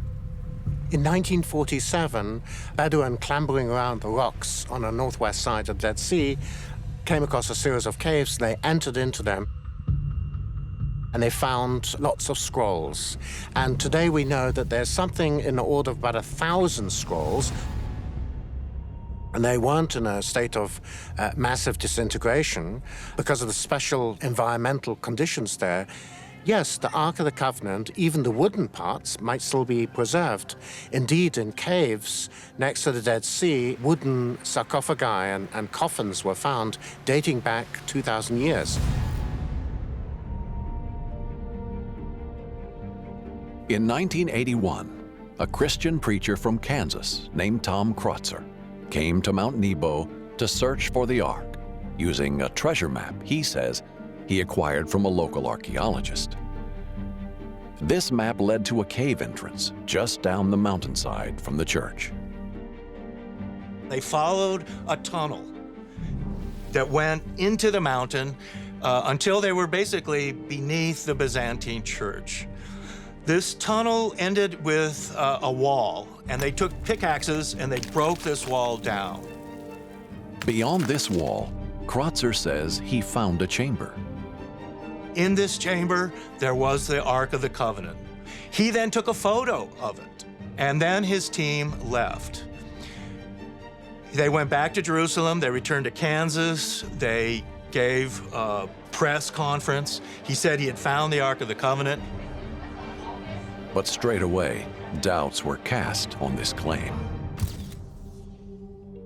So the famous archaeologist Siegfried Horn examined the photos, and he concluded that this was not an ancient chest, that it was relatively modern. It was a real thing, but he felt it was a modern replica of an ark and chest. Even though Crotzer's find was unlikely to be the Ark, what might he have seen in that cave on Mount Nebo? In any case, the Jordanian government was not amused. Crotzer's claims would have a wider impact on the efforts of other American archaeologists in Jordan.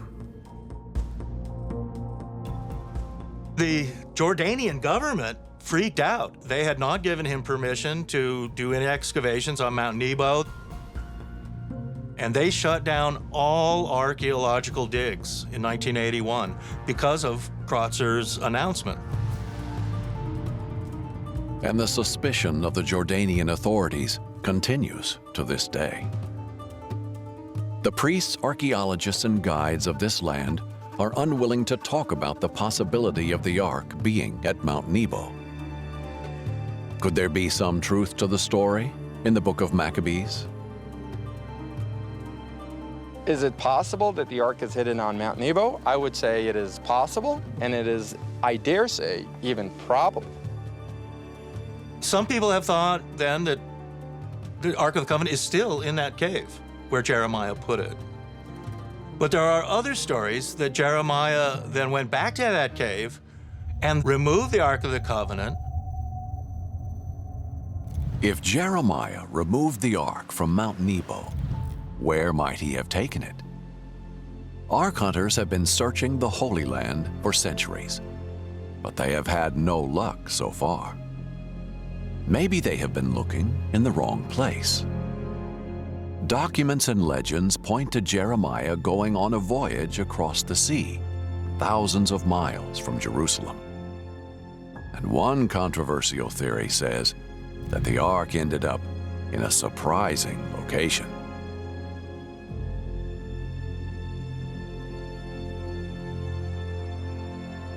The strangest story about the aftermath of the sack of Jerusalem by the Babylonians is that the prophet Jeremiah made off with the Ark of the Covenant and finally somehow ended up in Ireland.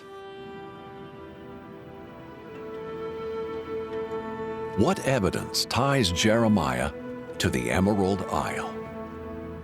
Author and historian Lawrence O'Brien believes a number of ancient Irish manuscripts hint at the prophet's arrival in the 6th century BC.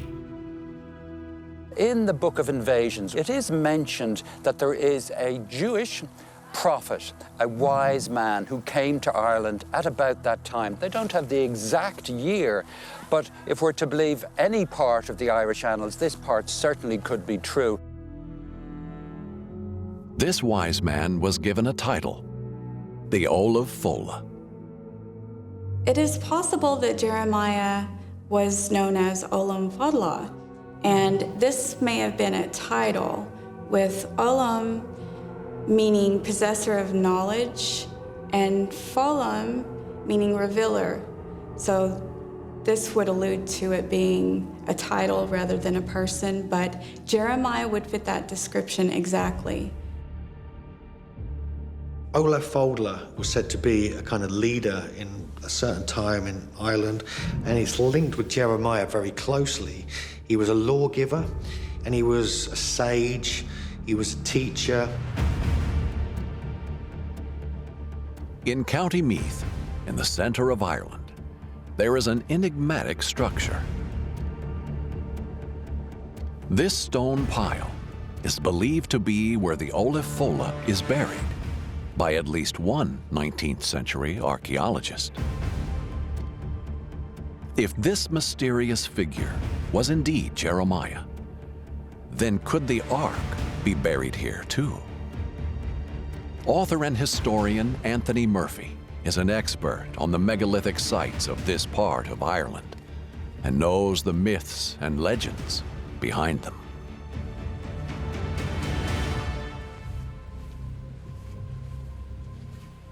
We're at Loch Crew, or Slieve Macalia, a range of hills in the far northwest corner of County Meath, where in ancient prehistory, actually more than 5,000 years ago, people erected these great cairns and passage tombs.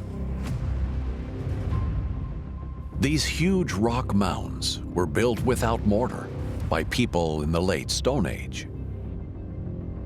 But if this cairn is almost 5,000 years old, why is it associated with Jeremiah, who lived closer to 2,500 years ago?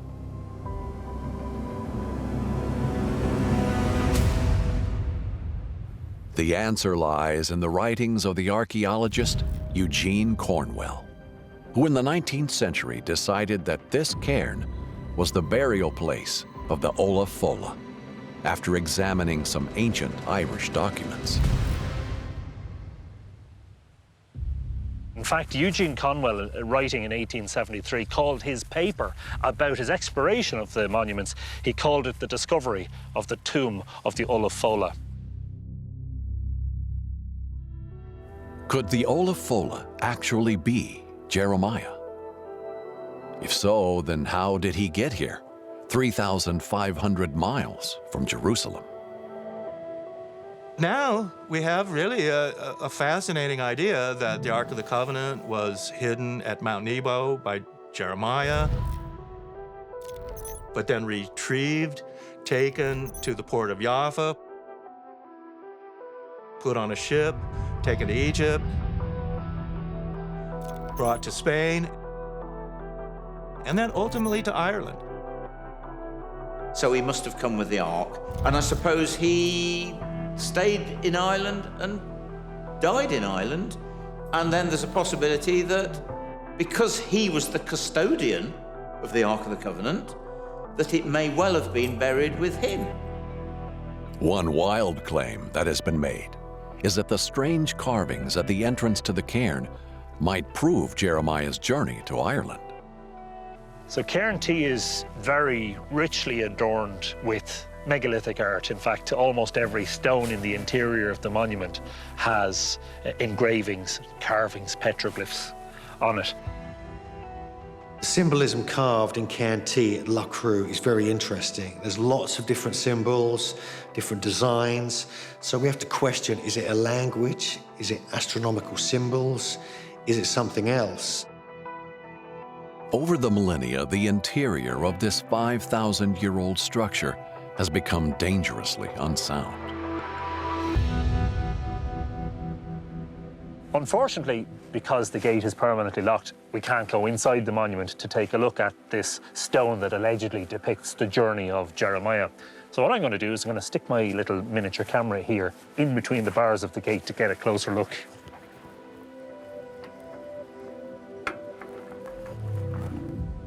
The petroglyphs there are not unique, but complex. They are also found on stones at other sites around the world, and the petroglyphs themselves tell stories. They were not just pretty pictures, they were a language, something that today we are still trying to figure out. So as you can see, the stone is very richly adorned. But we're supposed to believe that, in fact, what's depicted here is that there's a boat with people in it. Apparently, some of those people are alive, the ones that Jeremiah managed to bring to Ireland, and some of them are dead, and some of them are people he left behind. There is definite evidence at Cairn Tea that somebody travelled. And some people have interpreted this, that this is Jeremiah coming to Ireland. You'll see a big curbstone, which has various depictions carved into it. And one of them is a ship, a curved ship. And the other parts of the depictions show numbers of people, possibly, and show the time of year. So this is believed by many people to show that Jeremiah came to Ireland and he came to this cairn. So, could Jeremiah be buried here with the Ark? It's a very, very great leap of the imagination. First of all, to bring Jeremiah to Ireland in the 6th century BC. But then to say that he's buried here in a monument that, without modern excavation, we can't ever be entirely sure. No one has dug at Cairn Tea at Loch Crew specifically looking for Jeremiah or the Ark of the Covenant. But just 25 miles away, one 19th century group's efforts to find the Ark resulted in a confrontation which shook the British Empire to its core. This group identified the Olaf Fola with Jeremiah and believed that he was buried at Cairn Tea. They also believe they tracked down the Ark's final resting place. This shadowy group was known as the British Israelites. The British Israelites were a group of Zionists. They believed that the Jewish tribes had come when they were dispersed, that some of the lost tribes of Israel came to the British Isles. So this was supposed to provide proof of the superiority of the British Empire and that they could undertake whatever they wanted. British Israelites believed themselves to be a race apart. They believed they were the chosen people of God, and they believed that the white race was inherently superior and that they had a divine right to rule the world.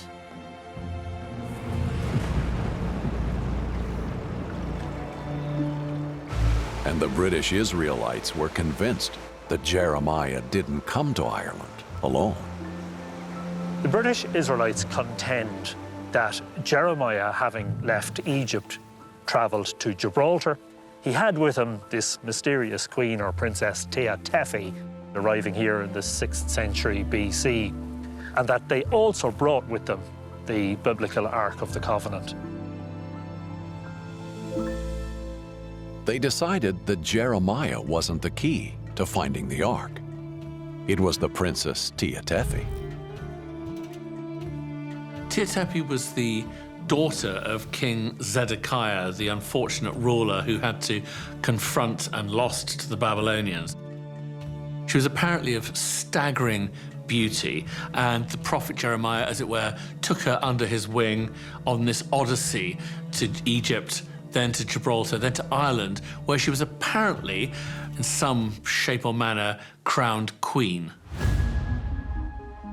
The British Israelites claim that Tea Tephi's royal palace might have been at one of the most famous locations in Ireland. Just 25 miles from Cairn Tea at Loch Crew is the Hill of Tara. The Hill of Tara is one of the symbols and one of the most important centres in Ireland.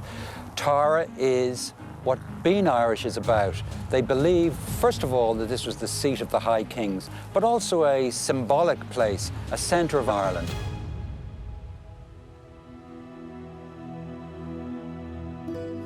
We're on the Hill of Tara in County Meath in Ireland. Tara can best be described as a cornucopia of monuments.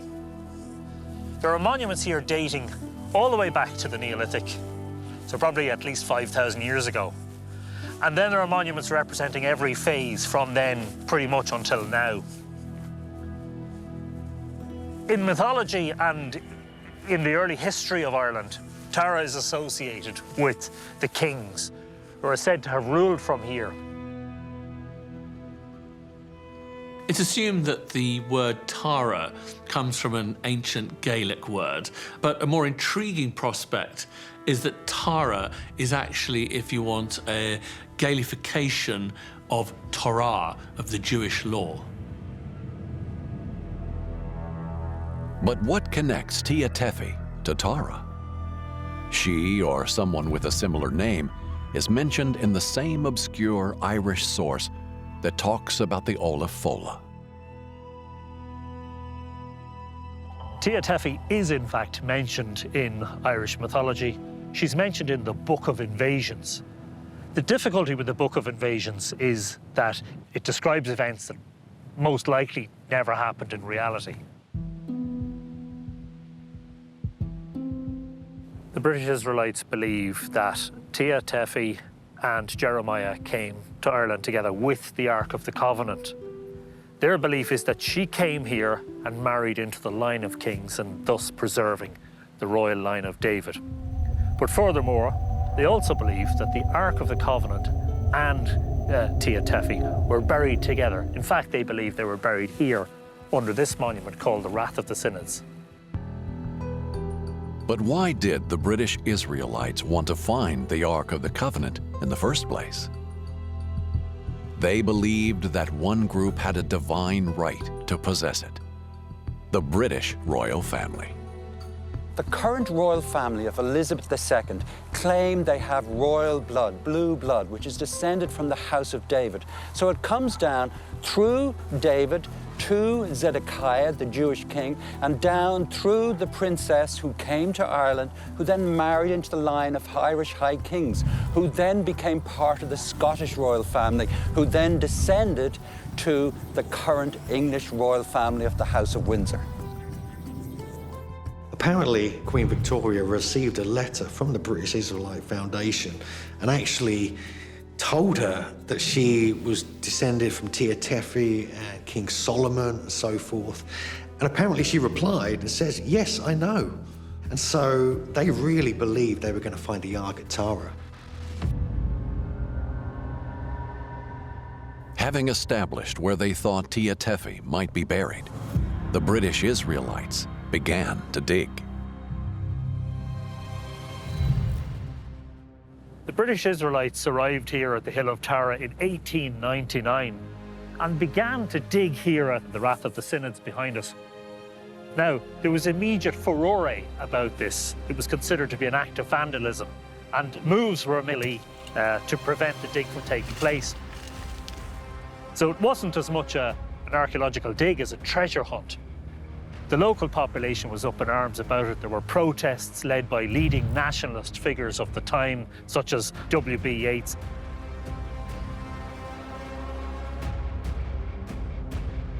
Ignoring the fact that most of Ireland was against them, the British Israelites' search for the Ark continued.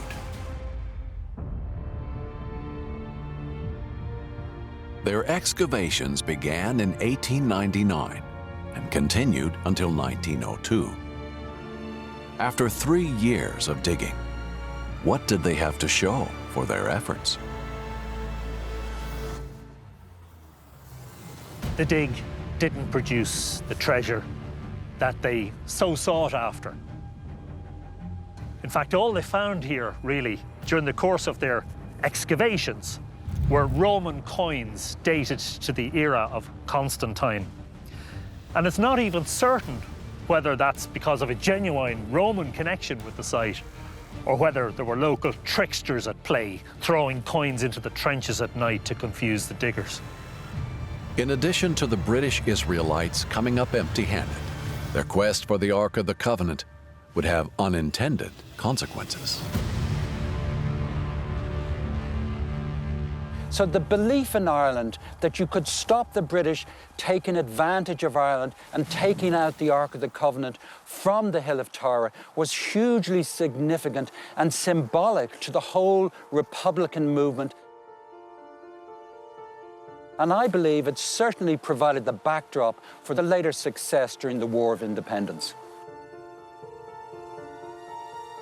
Ireland would win independence from the British Empire 20 years after the dig was stopped. But despite the lack of physical evidence, rumors of the Ark at Tara still persist to this day.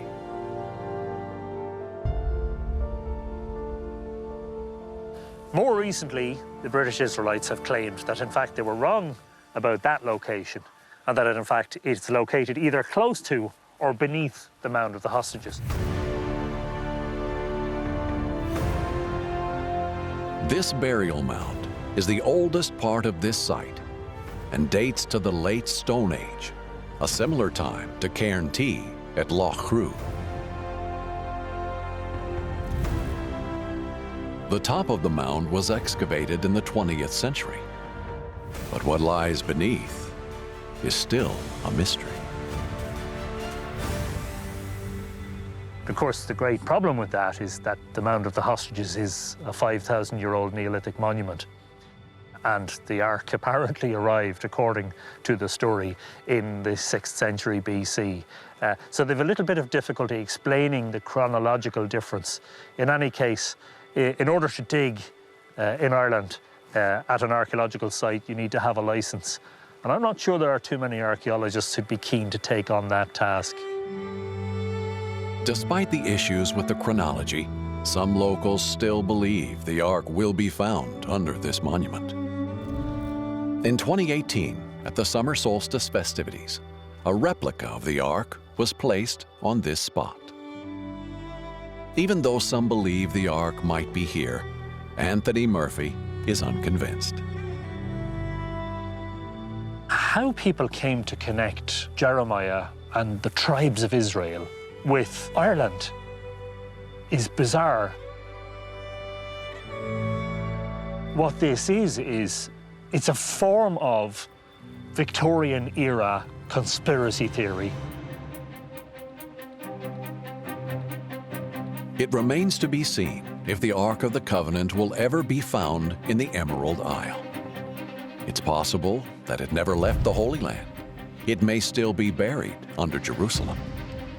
Or the Book of Maccabees might be proved right, and it may be found in a cave near Mount Nebo.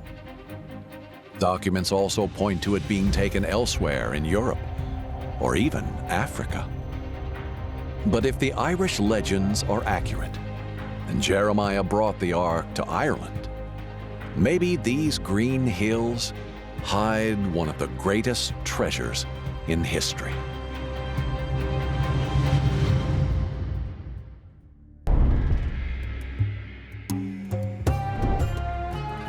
It's claimed to be one of the most powerful weapons in history, the Ark of the Covenant, said to destroy buildings and kill the unworthy.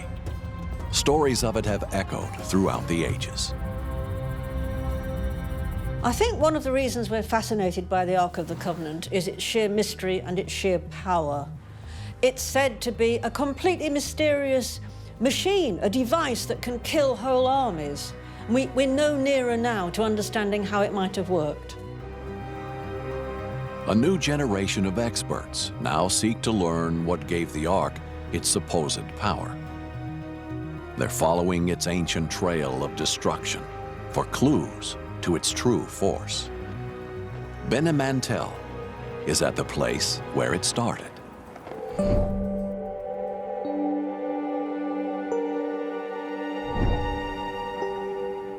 We are overlooking Jericho, one of the oldest continuously settled cities in the world.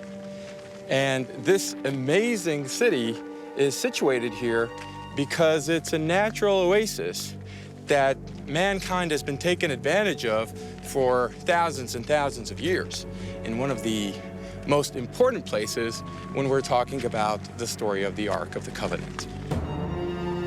Jericho is definitely one of the most known sites from the Holy Land. It's a story that every child learns, which has been passed through generations, both among Jews, both among Christians. The story goes that in the 13th century BC, the Israelites were nearing the end of their journey through the desert. Their new leader was Joshua, and he had a plan to take the city of Jericho. Since the Neolithic period, people have been living there and growing crops and having livestock. The surveys conducted in Jericho also indicated its size, suggesting that it was at least a Canaanite city of about 10,000 people. Joshua chose Jericho as the Israelites' new home, but something stood in his way. As Joshua arrives, along with his warriors, he is seeing a city surrounded by massive walls, totally impenetrable, and he's sending 2 spies to go and actually get a good idea and a good look of these fortifications.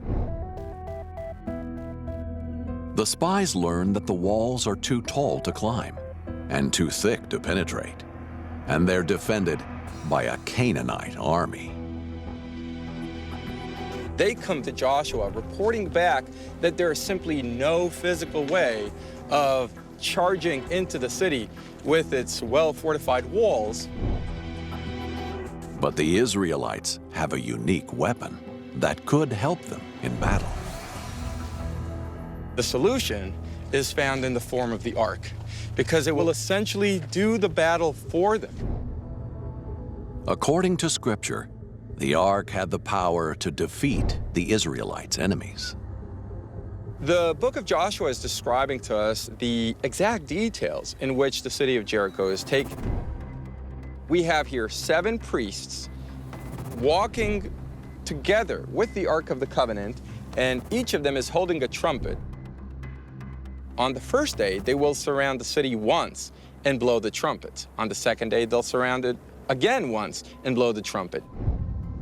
When they were circling the town for 6 consecutive days, they actually used ram's horns as kind of, sound vibrations combined with the power of the ark.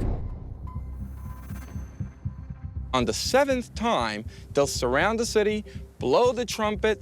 Now the Israelite army will join in and all cry together, and the Ark of the Covenant and the priests saw the walls of the city crumbling and tumbling down.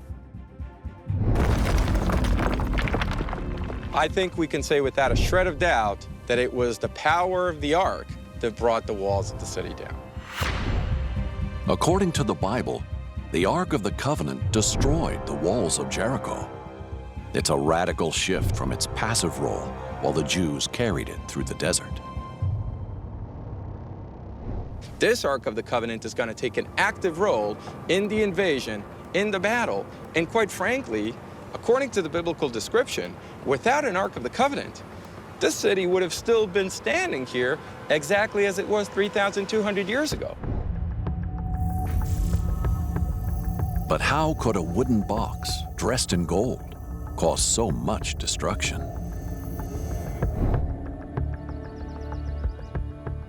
In 1907, 2 archaeologists from Europe came to the city to see if the biblical account was true. Their search brought them to this corner of Jericho. The site of Jericho has fascinated so many people, and when archaeology becomes a science, Jericho is one of the first sites in the Holy Land to get archaeological attention. They found a wall and it looked ancient, so they said, this must be the wall described in the book of Joshua.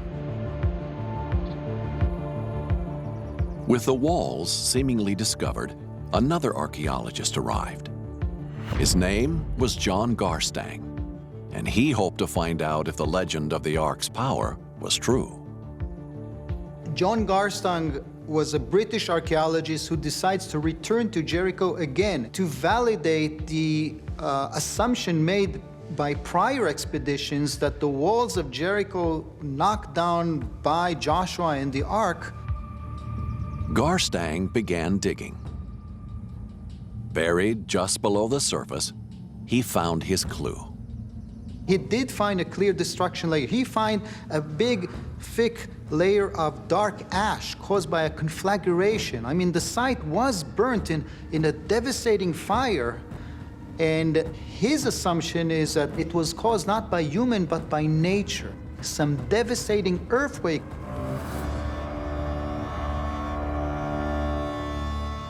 If Garstang could prove that Jericho's walls were destroyed by an earthquake, it would cast doubt on the biblical account of the ark's power.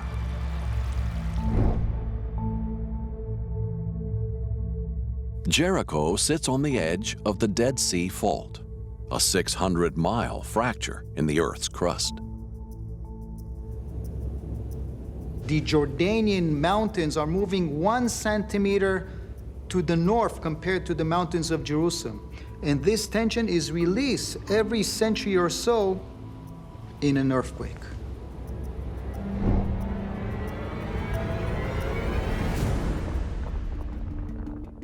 The last significant earthquake, 1927, caused severe damage to the Church of the Holy Sepulchre. It also killed nearly 300 people. And many experts believe that the next big one is around the corner, by the way. A catastrophic earthquake is one of many theories about what really happened at Jericho. Some believe that the original walls are still yet to be found. But the story of Jericho is just the first chapter in what would become a powerful legend. John Garstang thought that the biblical narrative of this story, at least, is really a myth. What happened is there was a destruction, there was a collective memory of it, and later it was attributed to the ark when the Bible is compiled.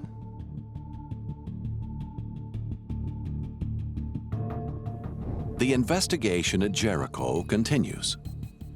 But on the other side of Israel, on the road from Kiryat Jearim, the ark made another demonstration of its power.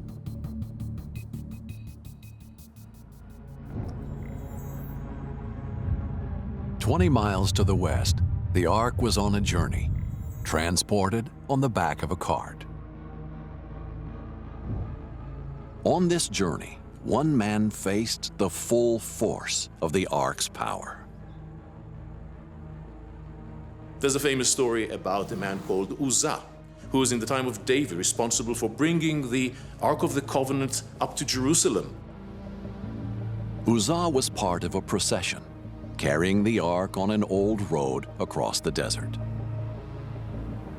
These are not perfect roads like we have today. These are cobblestone at best with potholes and all sorts of problems. When Uzzah notices that the ark is about to fall off the cart, he is reaching out and actually touching the ark just in order to prevent it from falling. And at this instance, God kills him. Anybody who shouldn't touch it and did touch it would drop dead. Whole armies would drop dead. It was this extraordinary, magical, powerful object. Most believe that Uzzah was killed by a divine power, but some have suggested that the Bible verse gives another explanation, that when Uzzah touched the ark, his heart was stopped by a jolt of electricity. There do seem to be theories around that the Ark of the Covenant may have been able to act as some kind of electrical storage battery device. Even in the Old Testament, they talk about these stories of people dying, getting shocked by it. If that's the case, then it proves this might be some kind of ancient technology. The theory was given support by a pioneer of electronics, Nikola Tesla. He once wrote, "Moses was undoubtedly a practical and skillful electrician.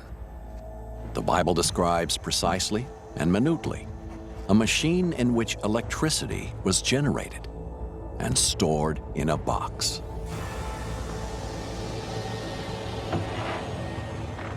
But could the Israelites really have had the knowledge to deliberately generate electricity? Historian Tony McMahon is examining another ancient artifact. It was discovered in 1938 near the Iraqi capital. It became known as the Baghdad Battery. So this is a recreation of what he discovered, a stone or clay jar. The stopper here, made of cork in this instance, the copper tube that runs through the center, and within that, an iron rod. At the base of this jar was some kind of acidic residue. The residue was likely just wine or vinegar, but together, these elements produced something unexpected. So if I attach that one there, and this one here, here we go. And I am actually getting a small voltage. It's about 0.4, which is a third of a AA battery. I think I'm going to need a lot more batteries before I power the national grid. At less than half a volt, a single Baghdad battery is harmless. If the Ark of the Covenant could kill with electricity, it would need a more sophisticated design.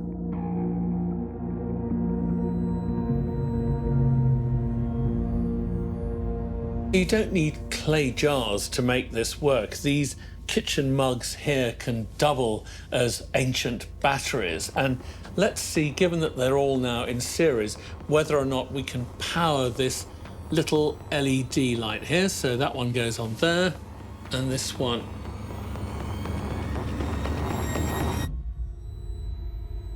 Oh my goodness, there we go. So hooray, we've got light. That is 2,000-year-old technology making this LED work. The Baghdad battery seemingly proved that human beings were generating electricity, intentionally or not, at least 2,000 years ago. But this mystery is far from solved. The only problem is that once you've stripped all of this away, it's pretty rudimentary technology. And if you strip away the jars and the stoppers and the rods and so on, this is like the old trick of making electricity from a lemon. The only problem is that, you know, you're going to need dozens of these ancient Baghdad batteries to do anything remotely useful. But for some, this prototype is evidence enough that the Ark was a battery of a kind. The Ark of the Covenant would have been much more powerful than the Baghdad battery. And if we look at the design of the Ark, the way it was built, the wood holding the negative charge, the gold collecting the positive charge, this would in turn make the whole device itself a capacitor with increased energy put out through this device.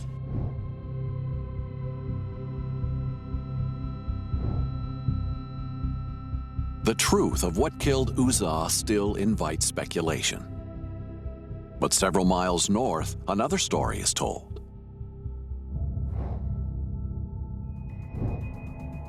A story about the most mighty display of the Ark's power.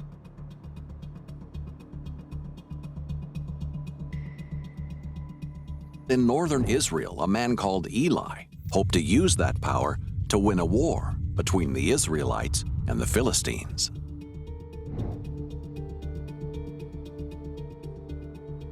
So Eli, the priest, has an idea. Take the ark with you. Take it with you to the battlefield, and you will triumph. God will be physically present with us. There's no way we could lose. He was wrong. They were defeated, and the ark was also confiscated by the Philistines. The Philistines took the ark into their territory. It was an act they would come to regret. When the Philistines are taking the ark, they will put it in the temple of Dagon in Ashdod. Dagon was the Philistine god, half man, half fish. Inside the temple stood his statue.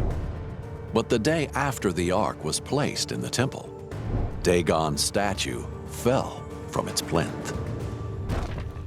Not only did he face down, but his head is decapitated, his arms are chopped off. And so they're realizing, okay, it seems like this ark cannot be sitting over where it is sitting in the temple of Dagon.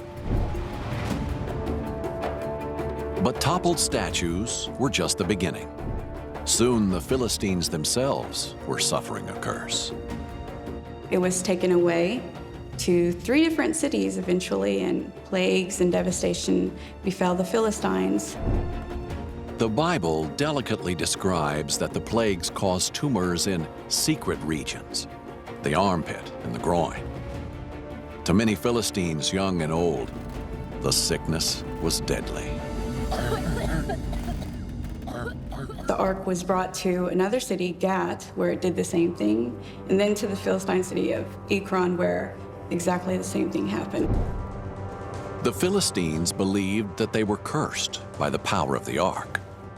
Clues hidden in the biblical account may offer some additional scientific explanation. It's said that the ark was followed by a plague of rodents. Combined with fatal swellings, it bears all the hallmarks of the Black Death. If we compare Black Death, we have here a situation where we have an epidemic that is spreading very, very quickly and actually decimated millions in the medieval period as it's traveling, using rats as the incubators that will then take it into other places. There's nothing you can do to stop it, basically. When the Philistines are stricken by plague, they make the link between the plague and the fact that they have the Ark of the Covenant, and they suspect that this is the source of their problems. So they decide to send it off to the Israelite territories. After 7 months of terror, the ark leaves Philistine territory on the back of a cart. The cart is sent from Ekron, carrying the ark to the closest Israelite city, which is here at Beit Shemesh. The people of Beit Shemesh are seeing the oxes, or again, the cows that are bringing the ark back on the cart, and they immediately begin to rejoice. It's a momentous moment of celebration just to have the ark back. They're happy at first. They're like, oh, wow, great, the Ark of the Covenant's back. You know, the Lord's on our side again. The people of Beit Shemesh actually end up taking the ark off the cart, breaking the wood of the cart itself and turning it just into firewood, and the animals that brought the ark are being slaughtered and given as sacrifice to God. The Israelites rejoiced at the return, but according to the Bible, celebration soon turned to despair. The Israelites at Beit Shemesh started dying in the thousands. Why would God do that? Because they did something they shouldn't have. They looked at the Ark of the Lord, and this is something allowed only once in a year to the high priest. According to some estimates, the final death toll was 50,000 people. The Israelites should have known better. They should have known that they are not allowed to look at the Ark of the Covenant. This is their own people. So now we're talking friendly fire of the Ark of the Covenant, killing, you know, innocent Israelis who are happy to see it. So at that point, too, everyone sees how dangerous this is.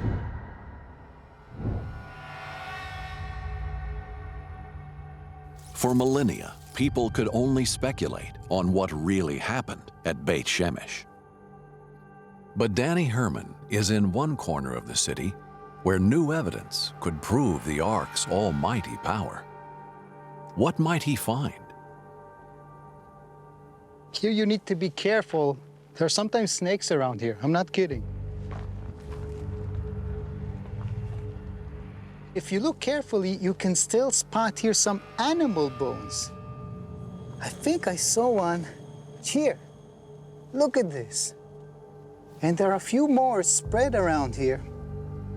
And the study of them indicated that these are kosher animals, the type you could use also for sacrifice.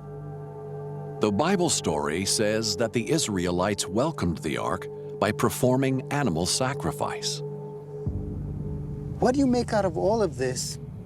The archaeologists dated this to the 11th century, which is the time of the book of Samuel. I told the archaeologist, I came to visit him and said, Zvi, maybe this is where these cows were given as an offering for the return of the ark. And he smiled and said, yeah, who knows?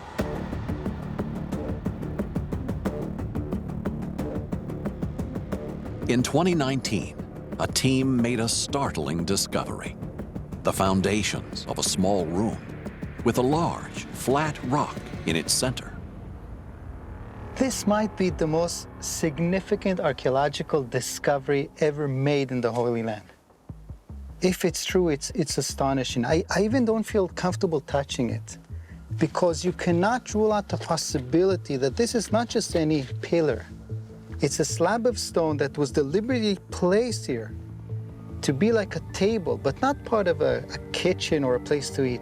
It's part of a sacrificial, holy complex. And it dates to the time of when the ark was returned to the Israelites.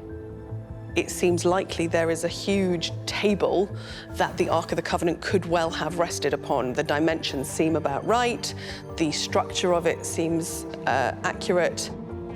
At roughly 50 inches in length and 30 inches in width, this stone table is nearly a perfect match for the ark itself. Could this be the site where the 50,000 were slaughtered? It also seems that once that temple was abandoned, the Philistines went to some effort to desecrate it. They found lots of animal dung. It was probably used as an animal pen. To this day, you can see layers of dark ash. We even have animal bones here spread around. So all this circumstantial evidence leads me to conclude this could be the very place where the ark was kept. That is astonishing. That is absolutely mind-boggling to think so. There's nowhere else, anywhere around the world, where you can say with this amount of certainty that this is where the ark was kept. Every time the Israelites are trying to force their own will on the ark, it ends up tragically. You don't tell the ark what to do. The ark decides. The massacre at Beit Shemesh is the bloodiest act blamed on the ark. But we can't know for sure what happened to the 50,000 until archaeologists find the bodies.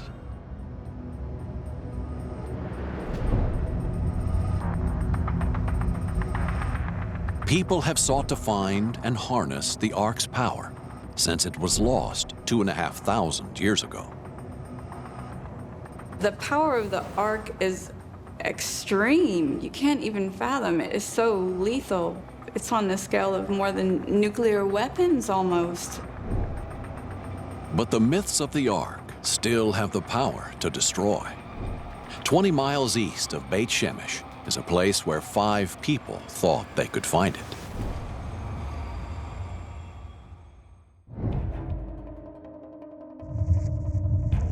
The Wadi Kelt is a tear in the earth.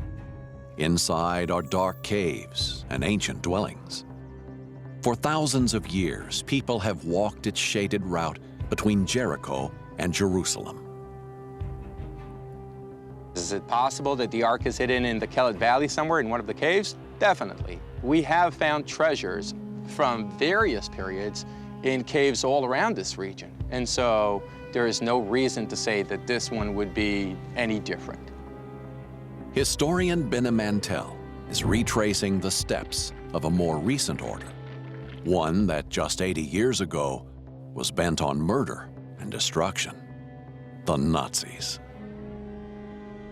People are just constantly searching for it, have been for thousands of years now, and I think it's because it's such a famous holy relic with such power. It's almost like the owner of the ark could wield power that could change the world.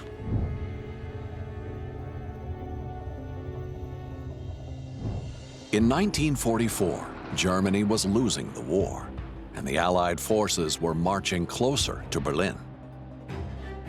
But some people believe that the Nazis had a plan to win the war by using the ark's divine power.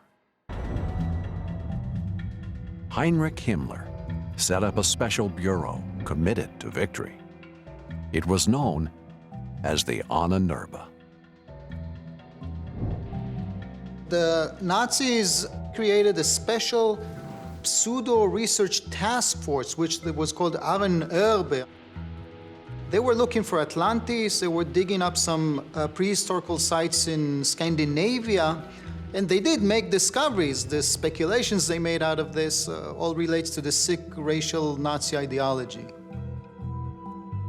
In October 1944, the Nazis came to the Wadi Kelt in a stolen flying fortress. 5 soldiers parachute over here in the Jordan Valley and then make their way up this valley in the same place where people and objects have been hidden for thousands and thousands of years. In the following days, strange things started happening in the local town. 2 days after they were parachuted here, golden coins started circulating in the Jericho market. And so there's no doubt that they brought some precious objects with them. The Nazi soldiers appeared to be bartering for information, but the mission was classified. Unfortunately, they never gave us the reason for their arrival, and we don't really know what brought them here. But is it possible that the Ark was part of their story? Definitely. The Nazis might have failed to find the lost Ark, but its legend still tempts people to search for it.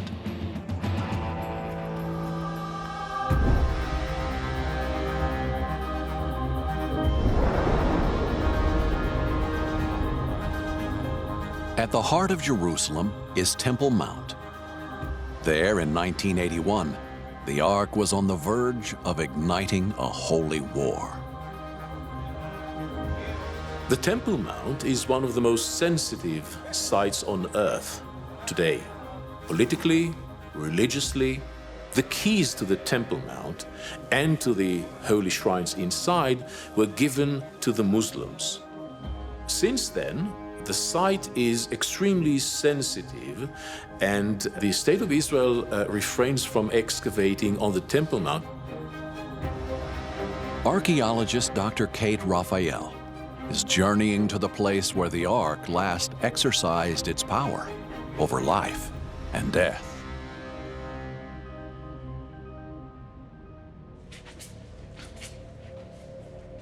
Wow. Okay, we've arrived at the Holy of Holies. This is as close as you can get to the area where the Holy of Holies was on the Temple Mount. The Holy of Holies is a place said to reside deep within Temple Mount.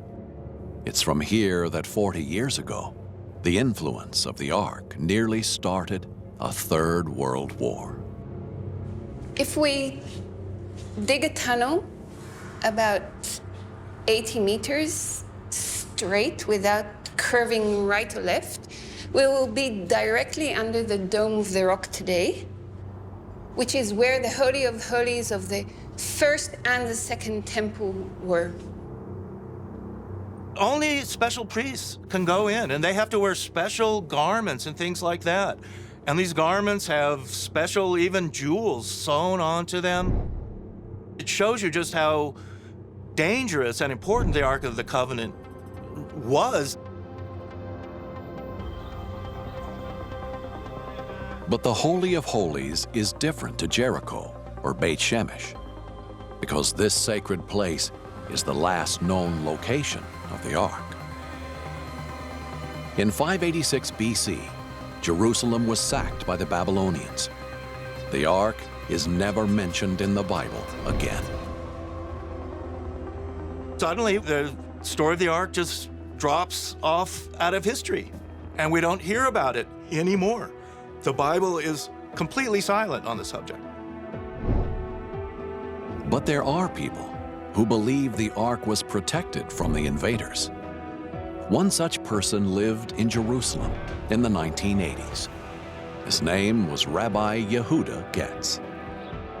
Rabbi Getz is the rabbi of the Kotel. He is also a Jewish mystic. He is a Kabbalah scholar. So his connection to mystical objects is one that, if you will, comes naturally.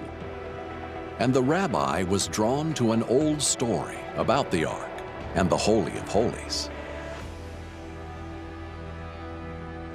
There's a fantastic legend that comes from the Jewish sages.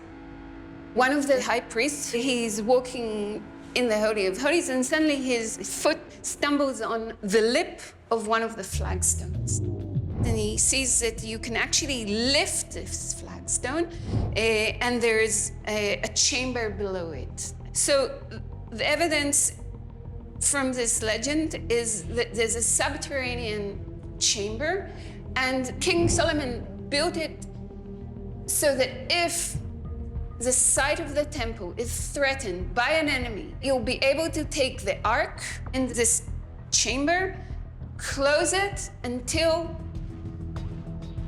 peaceful times come back.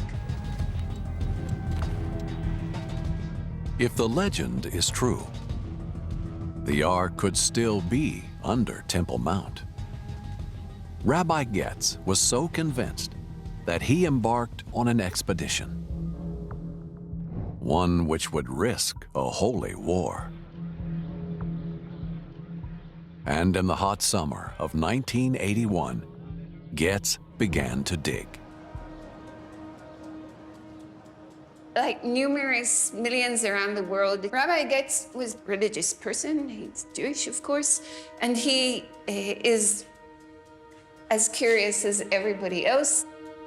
He was also a soldier, a lieutenant colonel in the Israeli army, and he decided to take it on himself to find the Ark. He was the one who was doing excavations into the tunnel that's along to the left side of the Wailing Wall. He would have students working with him. He had authority from the Israeli government to keep excavating this tunnel. In 1981, he made a discovery. In the 1980s, Rabbi Getz had an opportunity to dig beneath the western wall from a specific subterranean passage, and these western wall tunnels, among others, re-expose an ancient gate called Warren's Gate. And what he did secretly is simply dig through it. Getz commissioned a small team to remove the rubble at night under cover of darkness. The problem is we cannot dig, we cannot do research today in and around the Temple Mounts because of how it is sanctified to the Muslim world. Even though I'm sure every archaeologist and his sister would want to dig up on top of the Temple Mount and find the remnants of Solomon's temple up there, it ain't gonna happen. We are gonna end up with World War III. Getz's secret dig was given the backing of colleagues, archaeologists, and even the state defense minister. Even the Israeli Prime Minister, Menahem Begin, knew about this. Sharon, a lot of the high people in the government, they were aware of the discovery of this tunnel. For several weeks, Getz dug closer to Temple Mount, inch by inch, until the caper was leaked to the press. On August 27th of 1981, an Israeli radio station broadcast the discovery. And this caused an instant furor in the old city of Jerusalem. The broadcast of their discovery alerted Muslims to the illegal dig, igniting a violent protest. A group of Muslim men immediately descended on this area of the Western Wall. They got into the tunnels, and there was actually a skirmish with Rabbi Getz and his workers with these Muslim men. They started throwing stones at them, and then they repelled in and started throwing glass and metal at the rabbi and the workers. Rabbi Getz was armed. He had a pistol on him. He always carried a pistol. And he was authorized by the Israeli government to be there and do all these things. There was a huge fight, a riot. He actually drew out his revolver. Before the confrontation could escalate, Prime Minister Menachem Begin stopped the dig. The authorities decided to cut the excavation, and they sealed the area so you couldn't enter it again. The incident attracted international headlines and came close to igniting a violent conflict. We may ask why more people haven't tried to go and dig under this particular area. It's because basically you're going to get shot. The police are going to take you out, you're going to get put in prison, or you're going to get beaten to death by, religious zealots who don't want any activity underneath their sacred area. In the 20th century, the allure of the Ark of the Covenant is still powerful. But after Rabbi Getz's failed dig, excavation at Temple Mount is more difficult than ever. If the Ark is still there, it's never been further from reach. Since then, we have not had another opportunity to do any research, not that I know at least, underneath the Temple Mount. Understanding the Ark's power could be key to finding the Ark itself. By separating truth from myth, Ark hunters can better trace its journey through history. In Jericho, the Ark's power to destroy might be explained by forces of nature. On the road to Jerusalem, ancient knowledge could have given it lethal power. And in a lost city, the Ark's deadliest massacre might be explained by brutal bacteria. It's possible the legend of the Ark might be more powerful than the Ark itself. The Ark of the Covenant was most definitely the most powerful artifact listed in the Old Testament, and probably of all time. The devastation that it could bring upon people, immense. Something we don't want unleashed again. If it's that destructive and that dangerous, perhaps when it was found, it's been hidden away in some vaults by some government that will never ever let it be seen or heard or touched because it's too dangerous. According to legend, the Ark could still be under Jerusalem, or it may be elsewhere in the Holy Land, waiting to unleash its power. It's interesting to think what would happen if you removed the religious element from the story of the Ark. Was it a magic box? Could it kill people just when they touched it or just by sitting there near them? Or was it all suggestion? Some evidence points to it leaving the Middle East, perhaps traveling to Africa. I don't think it's likely they will be discovered. The metaphysical element of the Ark is so powerful, it belongs to a different era. The search for the lost Ark continues.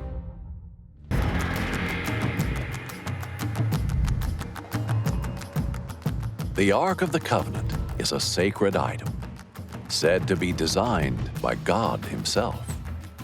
But almost 3,000 years ago, it disappeared. Archaeologist Danny Herman has been exploring the Holy Land for over a quarter of a century. He's following the trail of a group who may have found the Ark.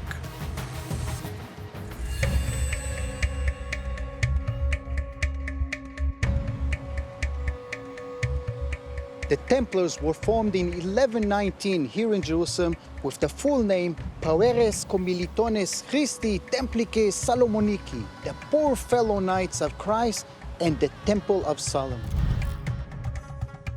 They established headquarters on the Temple Mount, and that's why they are known also as the Knights Templars. The original Knights came from France during the First Crusade. The Crusaders came from Europe to take the Holy Land from the Muslims and bring it under Christian control. When we try to imagine what would a Templar Knight look like, we, of course, need to imagine him in full armor, which means a chainmail, a helmet, white mantle with a big red cross. One of the mottos of the Templars were that everything we do is all done for God's glory. The Knights Templar had a special task: to keep Jerusalem in European hands. if that's what they do, if they're just bodyguards, it still doesn't help us understand where is all this power and wealth coming from. I mean, building a security company doesn't necessarily make you one of the most powerful orders in the ancient world. So what was the source of the Templars' power? Could it be the influence of a precious item? One that had been missing for centuries. So it's known that the Knights Templar took control of Temple Mount going back to like the 1100s. They definitely excavated there. They definitely dug some tunnels. They became very rich around this time, and some people have suggested they may have even found the Ark of the Covenant and other holy relics. But others note that when the Knights Templar came to Temple Mount, the Ark had already been missing for 1,700 years. Is it possible that such an ancient relic could have survived long enough for the Templars to find it? One man in Jerusalem's old city might have the answer. Here where I sit. Hyder Baidoun and his family have traded in rare and valuable artifacts for almost a century. Antiques are in his blood. His collection contains valuable items from Jerusalem's past.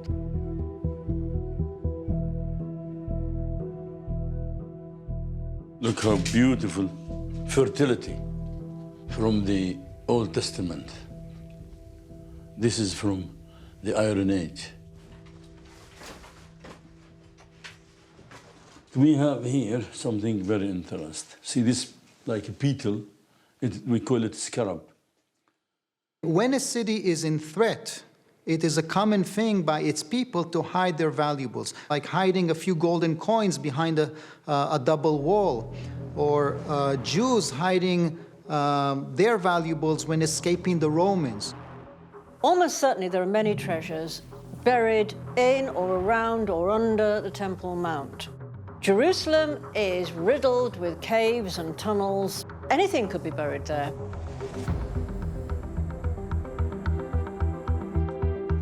In a small secret room at the back of Hyder's shop, some of Jerusalem's oldest treasures can be found.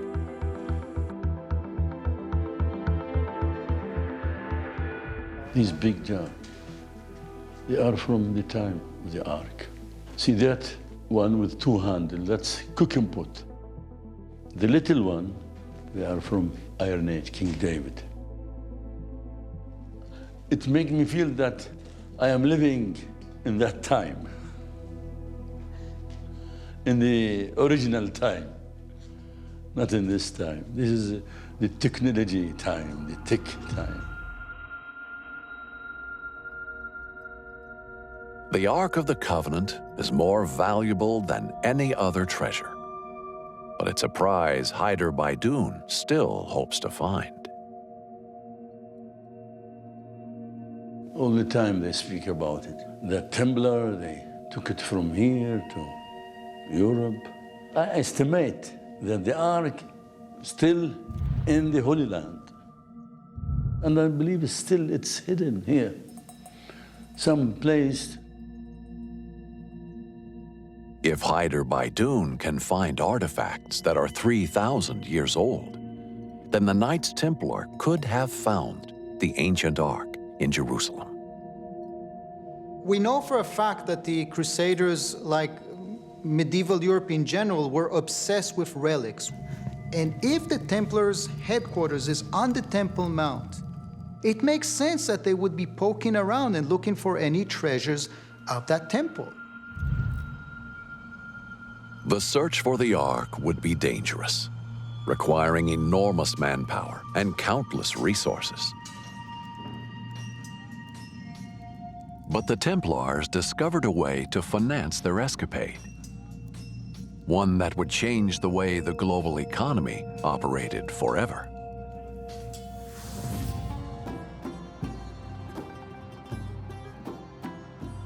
First and foremost, we need to remember that with all that wealth, the Templars were actually, as the bankers of antiquity, were lending money all over the place. The Templars realized that they can provide a banking service of what we call today traveler's checks. Before you, the pilgrim, depart from southern France to the Holy Land, you can cash your money. We'll give you a receipt. When you get to Jerusalem, show that receipt and you will get that money back with a little commission. A lot of people donated land and money to the order, and they were fantastic in managing their businesses and their bank account. The Templars gave financial services to royal families and even entire countries. They opened the first private bank in London. It made the Knights Templar the wealthiest order in the Holy Land. The Knight Templars had a lot of power.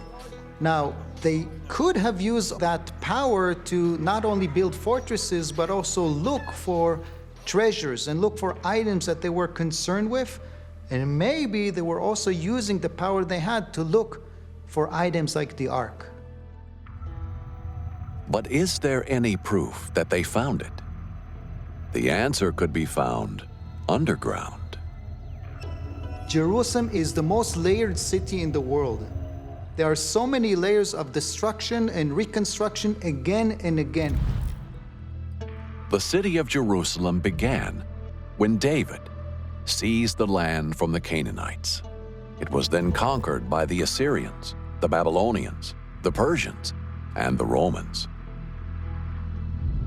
Each time Jerusalem was conquered, the existing city was turned to rubble.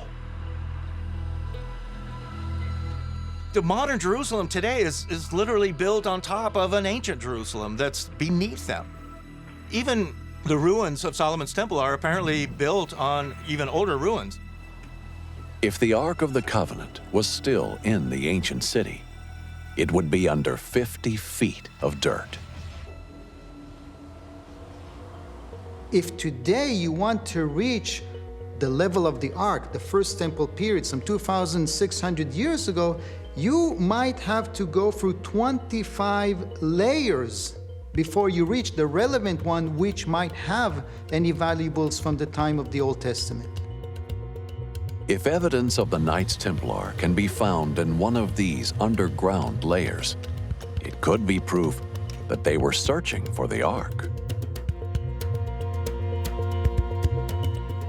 Archaeologist Dr. Kate Raphael is going to one of the lowest parts of the city in search of that evidence. We assume that the Templars may have tried to figure out where the Ark is, but we have no written evidence, not in the archives of the Templars, nor of other eyewitnesses that wrote the history of the Crusader kingdom concerning the Ark. Kate is meeting Barak Monikandam Gihon of the Israeli Antiquities Authority. He's digging down to the bedrock of the Temple Mount itself. One of the things that we're thinking is that when Herod, or one of his successors, built the Western Wall, they actually cut through earlier remains, including remains from the Iron Age. So surely we are inside part of the Iron Age, the first temple city. It's incredible to see the foundation and how close you are to the bedrock. The end of the First Temple period is when the Ark went missing. Since then, whoever controlled Jerusalem controlled the search for the Ark. There's no evidence of the Ark being found by King Herod. And also, the Muslims were no doubt aware of the Ark and the fact that nobody knows where it's vanished to. If Barak can find Templar artifacts down here, it's strong evidence that they were looking for the Ark.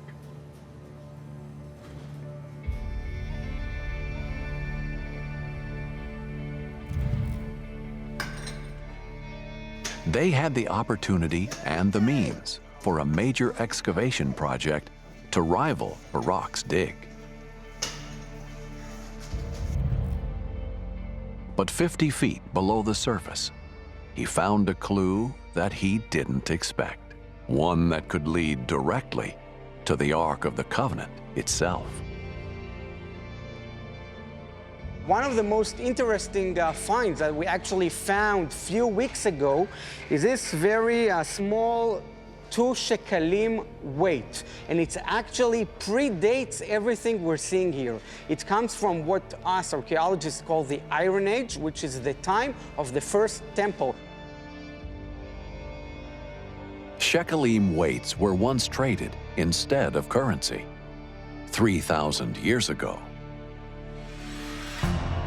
Although Barak's dig might have reached the layer where the Ark was hidden, he has yet to find any direct proof that the Templars were also here. But these excavations are outside the Temple Mount's western wall. What evidence of the Templar search can be found underneath the remains of their headquarters, on top of the mount itself?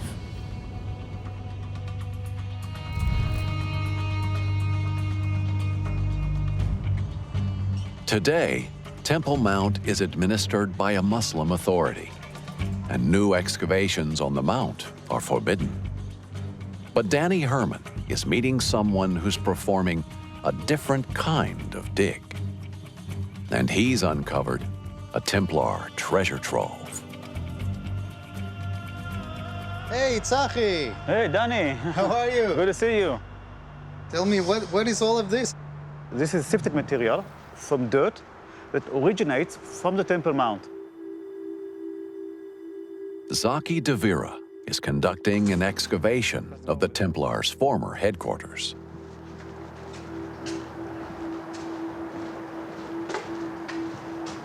Yeah, you can pour the bucket over here.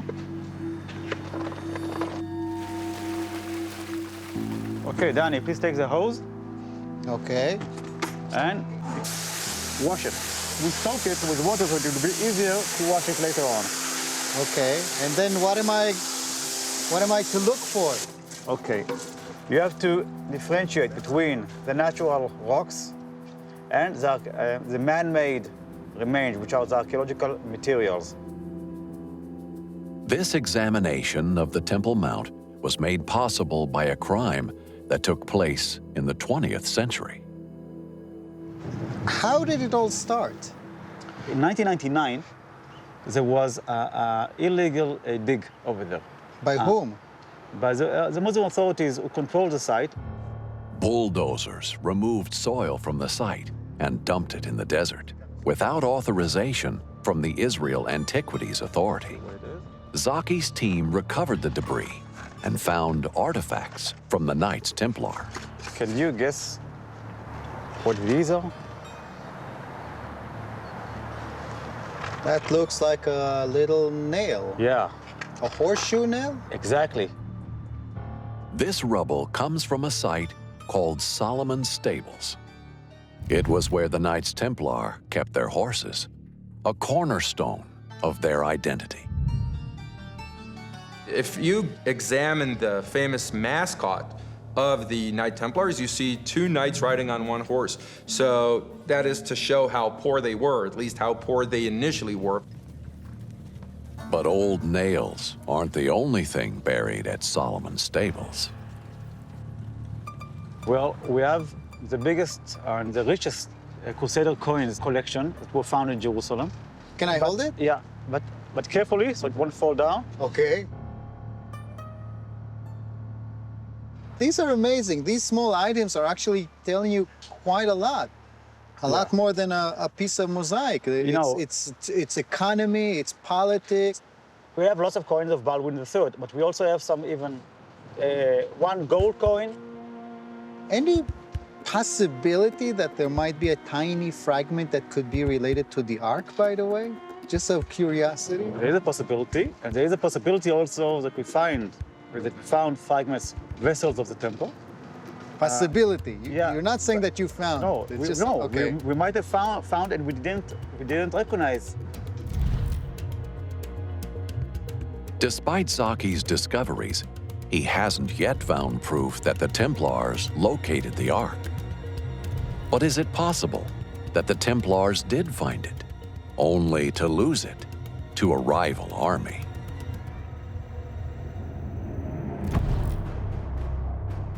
For a long time, the Templars' rule in the Holy Land was unchallenged. But in 1187, an Arab leader emerged from the east. His name was Saladin. He grew up in Syria to a family of military commanders, all sworn to reclaim the Holy Land. When Saladin was 48 years old, he was finally able to pursue his dream.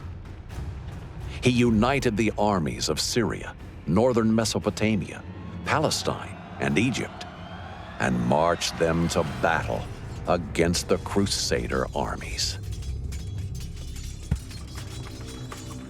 Saladin, the Ayyubian, very clever Muslim commander, trapped them into a death trap in the dry fields above the Sea of Galilee.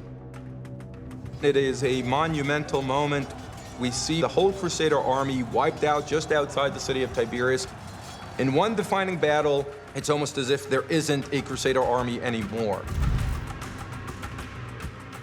Fresh from battle, Saladin marched his army straight to Jerusalem.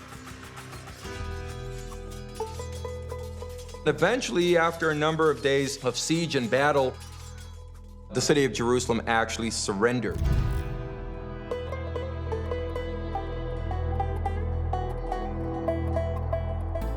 After nearly a century in charge, the Knights Templar were banished outside the city walls. It seemed their dream of finding the Ark of the Covenant was over.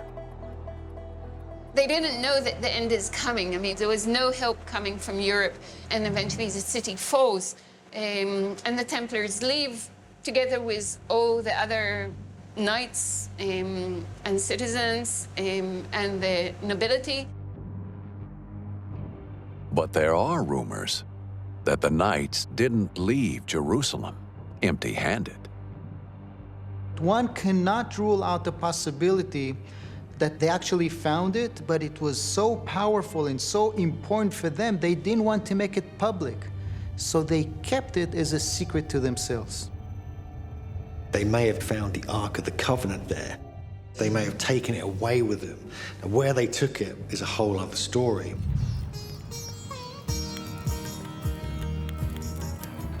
If the Knights Templar escaped and the Ark in their possession, the investigation needs to leave Jerusalem and go to where the Templars sought sanctuary.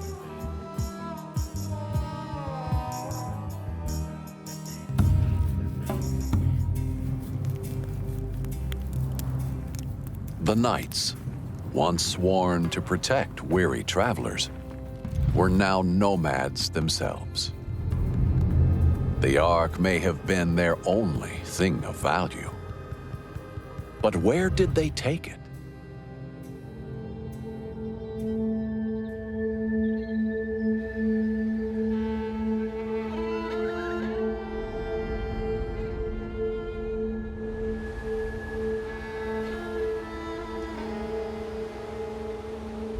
The thing about the quest after the Ark of the Covenant is that there are so many possibilities.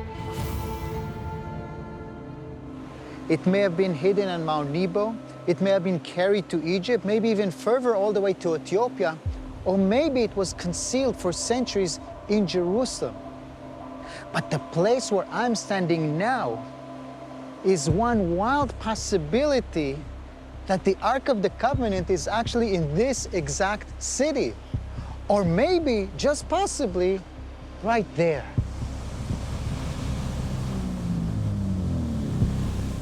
Danny Herman is following one story that may have led the Ark to a watery grave. The Templars came to the city of Akko to seek refuge. But this was no safe haven. All the orders suddenly have to find themselves a new home, and that of course includes the Templars, which were the most powerful of the military orders, and there's now coming to the city of Akko, but Akko was never actually one of their cities.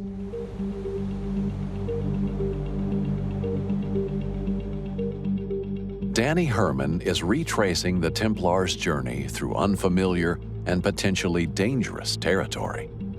As strangers in a new city, they were vulnerable to attack.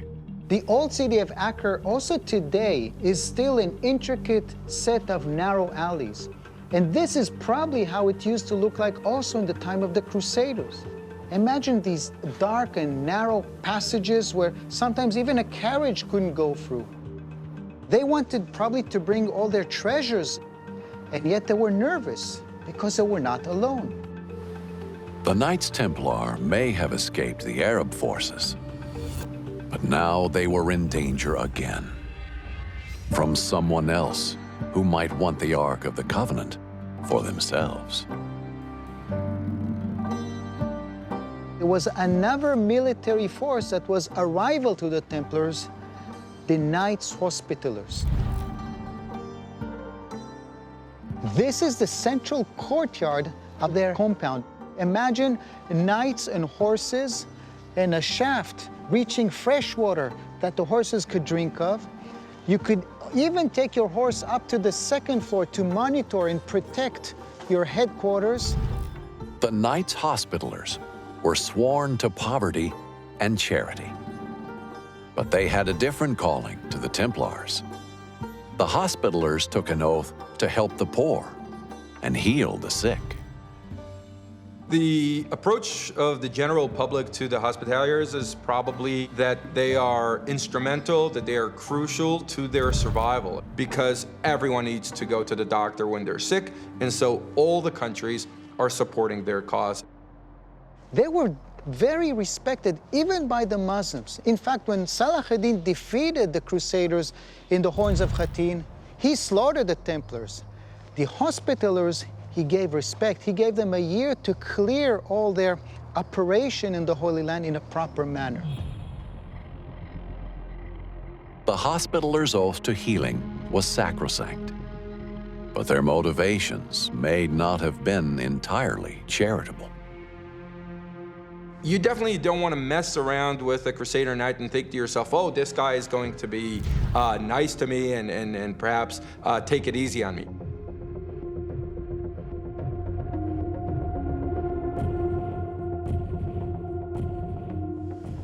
Wow, look at these arches. They are so intricate. And these columns, look at these massive round bases. The Hospitallers were definitely making here a statement. I am powerful. I am solid. I want your respect. The Knights Hospitallers were a powerful order with a zealous faith, one that would draw them to seek the Ark of the Covenant for themselves.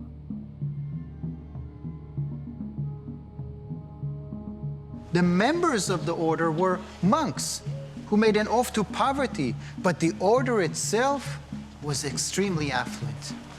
And from the point of view of the Knights Templars, they were not to be trusted.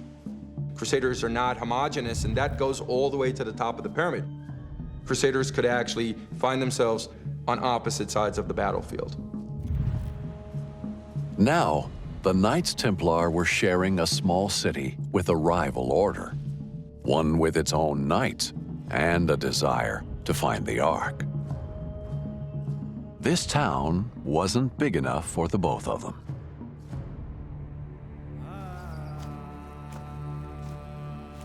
It seemed that their rivalry was bound to boil over into bloody conflict.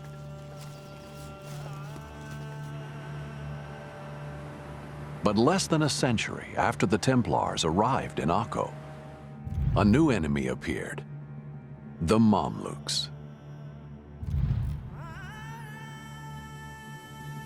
We need to understand at this point, the Mamluks have already defeated the Crusader outposts throughout the Holy Land. The whole Mediterranean is now already in the control of the Mamluks. And so, if you will, they saved the best for last. Akko was home to the remaining knights in the Holy Land. This was a battle for survival. And it's not a fair fight either, by the way. There's tens of thousands, perhaps even over 100,000 soldiers in this Muslim army that is camping outside the city of Acre. Against thousands of Mamluks were only a few hundred Templars to defend the city. But they had an ally in the fight, the Knights Hospitallers. We have now all the orders that are left working together. As the walls are being breached, you start moving backwards towards the inner castle that is behind the walls. In this particular case, being a port city, that castle that you retreat to was right on the water. But even the knights' combined might couldn't defeat the invaders. The city was destroyed, and the Ark of the Covenant may have shared its fate.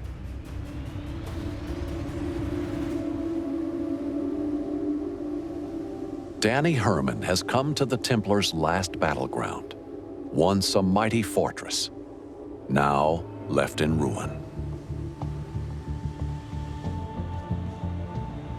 In the 12th century, the place where I'm standing now looked completely different. Imagine an impregnable giant complex, the headquarters of the Templars in Akko. Visitors coming to Akko at that time describe it as a mighty complex with 2 towers at its front, toppled by 2 life-size lions made of gold. You can still see the outline of the complex appearing over the surface of the water. At the center of the Templar fortress was a mighty treasure tower. There, the knights kept their most valuable possessions. If indeed the Templars found the Ark when they were in Jerusalem and kept it, one cannot rule out the possibility that they took it and brought it here to this part of the city. But with the Templars' treasure tower in ruin, it's possible that the Ark of the Covenant was lost in the final battle.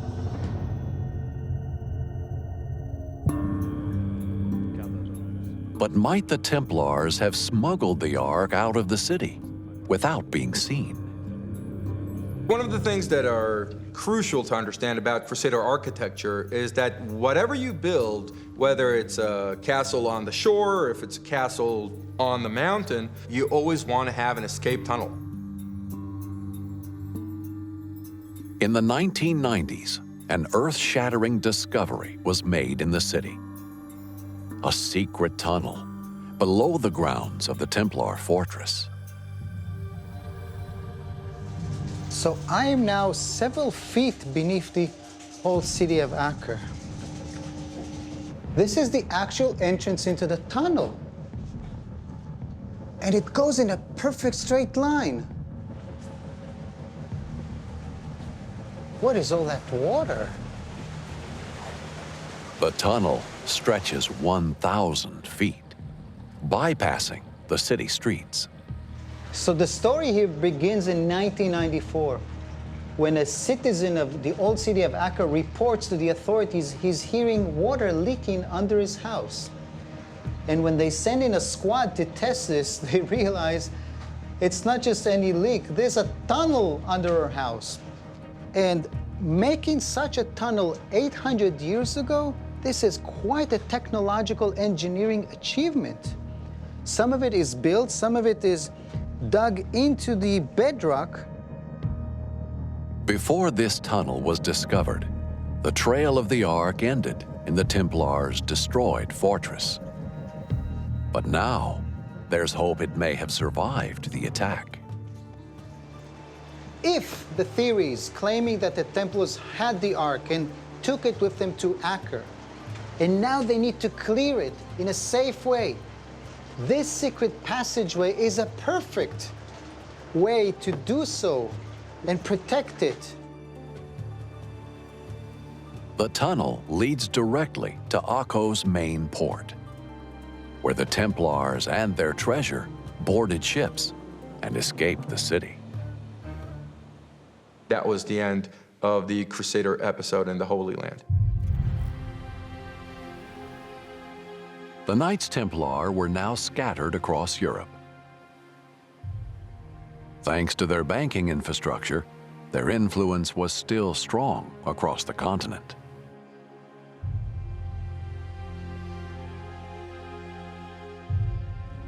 If they had the Ark with them, the possibilities of where they took it are endless.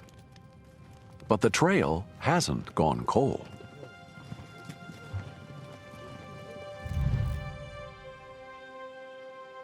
The Templars, together with the other Crusaders, left to Europe. They had firm establishment in major European cities, such as London, headquarters there, churches. One of their headquarters was supposedly in a town 2 miles from Edinburgh, in a place called Roslin.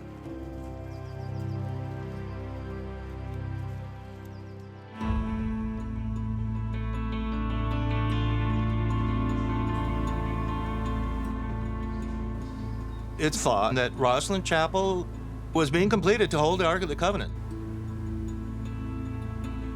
The chapel has been owned for centuries by a family called St. Clair. Some of the family claimed this is where the Templars hid their treasure. Inside the chapel are potential clues, including familiar Templar symbols. A horse with 2 riders, a symbol of their oath to poverty. The unique apprentice column, supposedly containing the Holy Grail. And excavations have found a secret place buried in the foundations. When you go to Roslin Chapel, there's a special chamber beneath the chapel that seems to be for a special artifact, which may have been the Ark of the Covenant.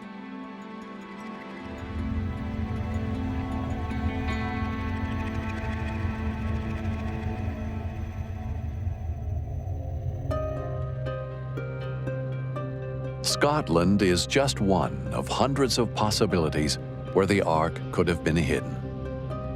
But it was in 14th century France that the journey of the Knights Templar came to an end.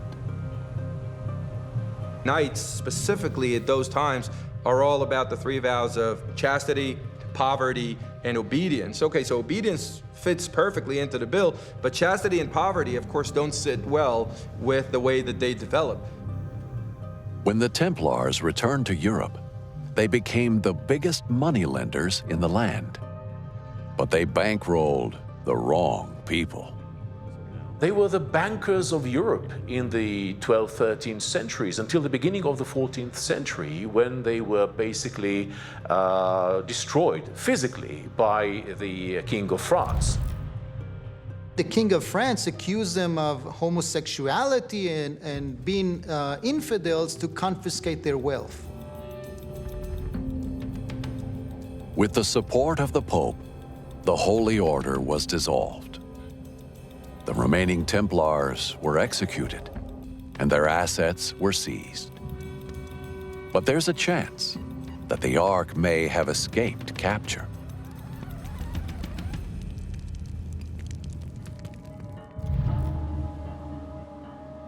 "50 miles from the center of Paris is another place with links to the Knights Templar. Chartres Cathedral is the 5th church on this site. Its 4 predecessors were burnt to the ground. Many think it's a place where the Ark was hidden from the King of France. It's a theory that requires further investigation. Where they took the Ark, that's the big question. Some people have speculated that it could be Chartres Cathedral in France, even Ethiopia in Africa, or even Ireland to the hill of Tara. So where it is now, we really don't know, but there's many possible ideas. But 800 years after the Templars were defeated, new evidence emerged that might suggest the Ark never went far from Akko. In the 1990s, maintenance work done in the port of Akko was dredging sand to clear the port. And in that process, golden coins appeared. Salvage excavation conducted by marine archaeologists uncovered traces of a shipwreck. And a total of 30 coins that were found at that specific spot seemed to have belonged to an individual who was fleeing out of the city. Now, if the Templars had the Ark in Akko, and if they were also trying to clear their treasures out of the city, like that ship that eventually sunk, perhaps they also failed. Now, there are a lot of ifs here, but maybe, just possibly, the Ark was on that specific ship and it sank, which means the Ark could be in the bottom of the Mediterranean Sea.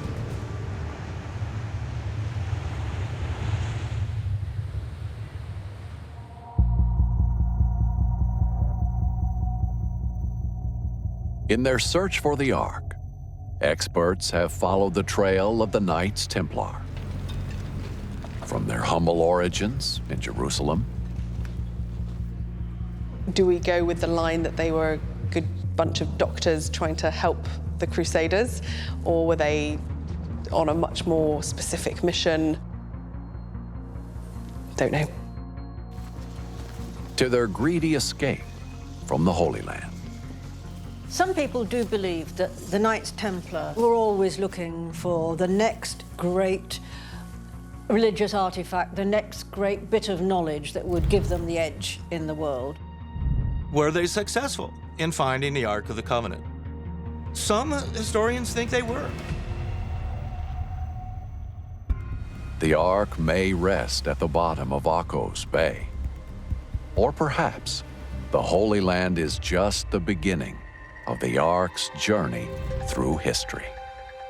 We know it was an orchestrated attack on all Templar establishments throughout Europe, but we also know that the remaining few that actually made it out alive, we start to see this new order that is founded on the ashes of the Knight Templars and immediately makes a connection to the objects that were found on Temple Mount in Jerusalem. It's a possibility. So if the Templars did take with them something from the Holy Land back to Europe, back home, I'm quite certain that at the top of their list would be the Holy Ark of the Lord. And therefore, perhaps we should look for it somewhere in Europe.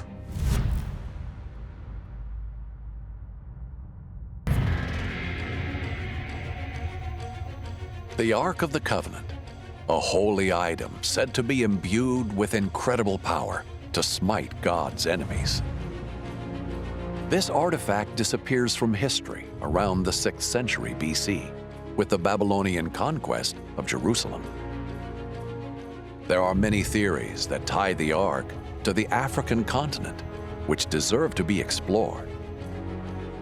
The most famous of these links the Ark to Ethiopia. The Horn of Africa is one of the most volatile regions of the world, and this story is ever evolving. So could this often told tale be true? It begins with the pages of the Ethiopian history book, the Kebra Nagast. The Kebra Nagast is actually the history of Solomon and the Queen of Sheba. It's recorded beautifully in beautiful pictures. It says that Hoop Hoop, you know, that's the traditional bird of Israel, actually told the Queen of Sheba that there's a very, very nice man up in the north that she should really try to visit. The Queen of Sheba went to visit King Solomon of Judea, taking with her exotic spices, gold, and precious stones. This story from an obscure Ethiopian text may sound fanciful, but it is corroborated in many sources, including the Book of Kings in the Old Testament.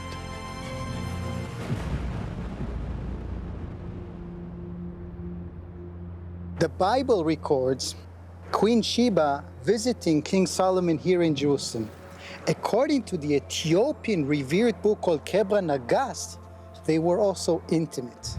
The result, 9 months later, was a child named Menelik, who eventually will become a king back in Ethiopia. And growing up, Solomon destined him to spread Judaism back in Africa.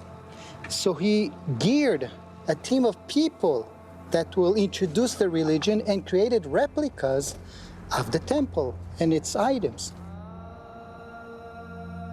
Among the items that Menelik was charged with taking back to Ethiopia was a replica of the Ark of the Covenant. But Menelik at some point fooled his father. He tricked him. He took the fake ark, that replica, and placed it instead of the real one, and took the real one with him to Africa. By Ethiopian tradition, they have it. It was carried by Menelik back to Ethiopia. He used it in the battles, and he always won. The story goes that the Ark helped Menelik become the undisputed ruler of Ethiopia. But he soon realized that the Ark was too dangerous and took drastic action. Realizing its special powers, he eventually stored it on an isolated island in a lake in Ethiopia where it was kept for centuries. This is the remote island of Tana Kirkos. This speck of land is home to around 30 monks, and life here has barely changed for hundreds of years. The keepers at Tana Kirkos claim to have a number of ancient holy artifacts. However, they now say they no longer have the Ark of the Covenant.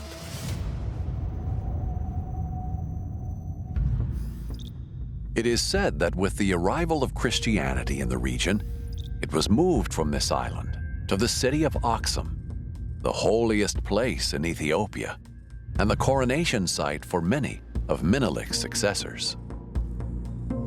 It was put in a shrine next to Our Lady Mary of Zion Church, and the Ethiopian Orthodox Church claims that this is where the Ark remains to this day.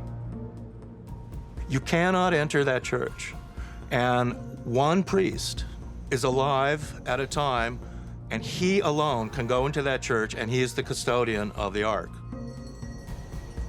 I believe whatever is brought here, not only the Ark of the Covenant, everything, it's kept sacred. You know? What makes the Ethiopian church unique is that everything is always kept a secret from the followers, the Christians, even from the priests too. So it might be here.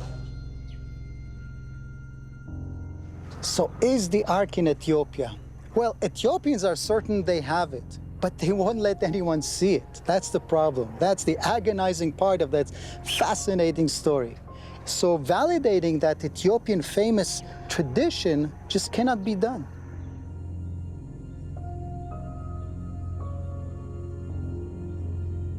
The task of substantiating these claims is now even harder after the outbreak of the war in this region, known as the Tigray Crisis.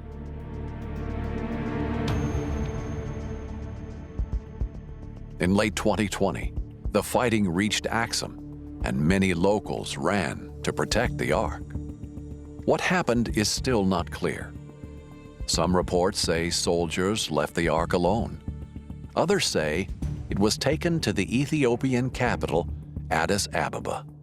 Either way, no one has said they have seen inside this building since a much older conflict, World War II. In 1992, a report came out that Edward Ullendorf had actually visited the church in Aksum, and he was granted permission through the military. And during the Second World War, he'd actually seen the Ark. However, he wasn't that impressed with it, and he believed it was just a kind of modern fake that many churches in Ethiopia have copies of.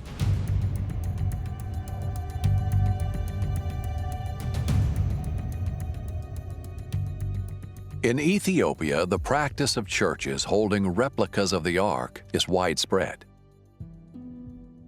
Any Ethiopian church anywhere in the world, and you'll see a replica of the Ark.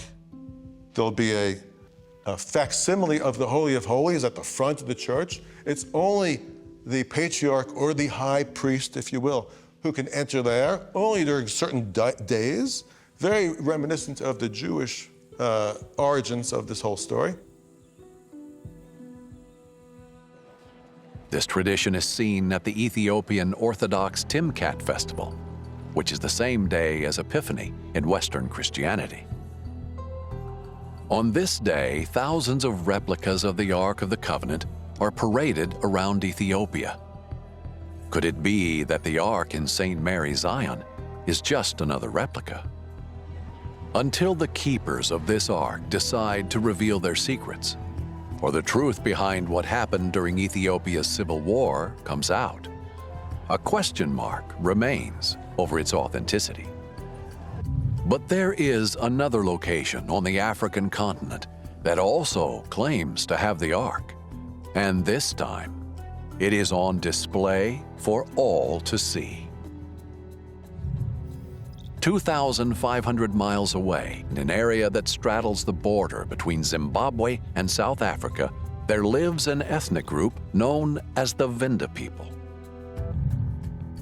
These people maintain the tradition of the Ngoma Lungundu, a magical drum reputed to possess fearsome power.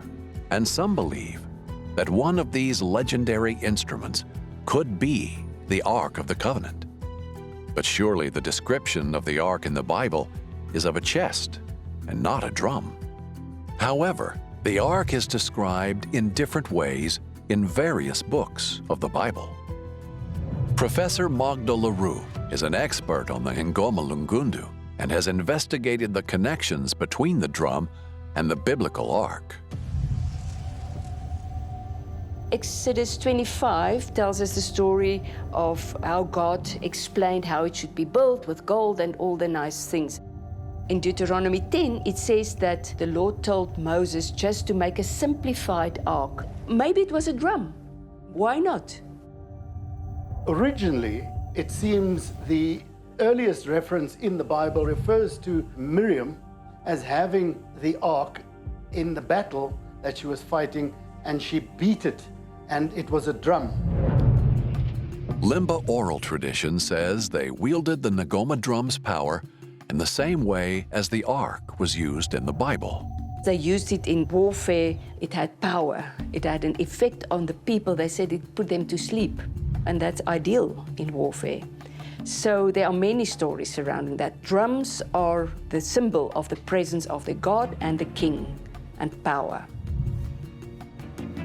Another striking similarity between the Ark and the Vendas in Ngoma Lungundu is that it had to be carried by a special collection of people.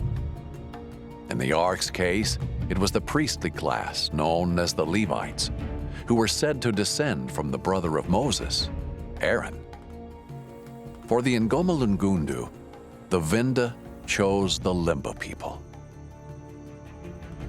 So the Ngoma Lungundu is a Venda object, but the Limba carried the drum for the Venda people.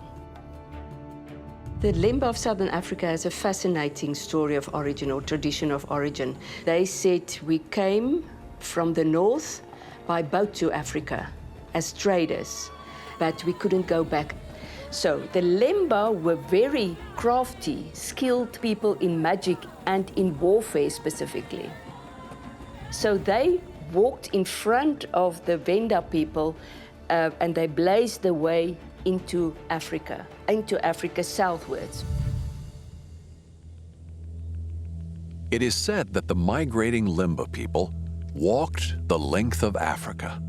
In their long journey south, some believe they contributed to building impressive structures, such as Great Zimbabwe. But this journey also created conflict and warfare. And the Limba say that the Ngoma was used throughout history to smite their enemies. just as the Ark is said to do in many places in the Bible. Nyawaleni Mufasa of the Limba Cultural Association explains how his ancestors treated the ancient artifact in the same way the Levite priest treated the Ark. To us, the Ark of Covenant and Ngoma Lungundu is the same thing. This Ark, it was told that it was not allowed to be put down. It was always to be carried by 8 people, for each side. If they are tired, they hang it on the tree, because if it touches the floor, the ground, it is going to destroy everybody. The Ark of the Covenant in the Bible was powerful, it was fearsome, it was carried also by a priestly family, and it was not supposed to be touched improperly or to touch the ground, and it had power. It had an effect on the enemy during warfare. So very similar to the Ngoma Lungundu. There is no doubt that the stories told about the mysterious drum match up with some biblical accounts of the Ark. But there is also another surprising link with the Holy Land. The Limba people trace their lineage back thousands of years to Israel.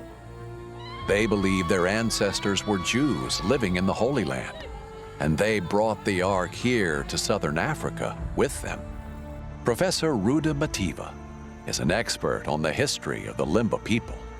She has come to the Vinda's abandoned stone-walled capital of Zata to tell her people's story. We come from a village that was south of Jericho, which was actually called the Limba village. It does not appear in modern maps, but there are ancient maps that actually show the name Limba. The story goes that the Limba people fled their home in the Holy Land with the Ark of the Covenant in 586 BC to escape the Babylonian sack of Jerusalem.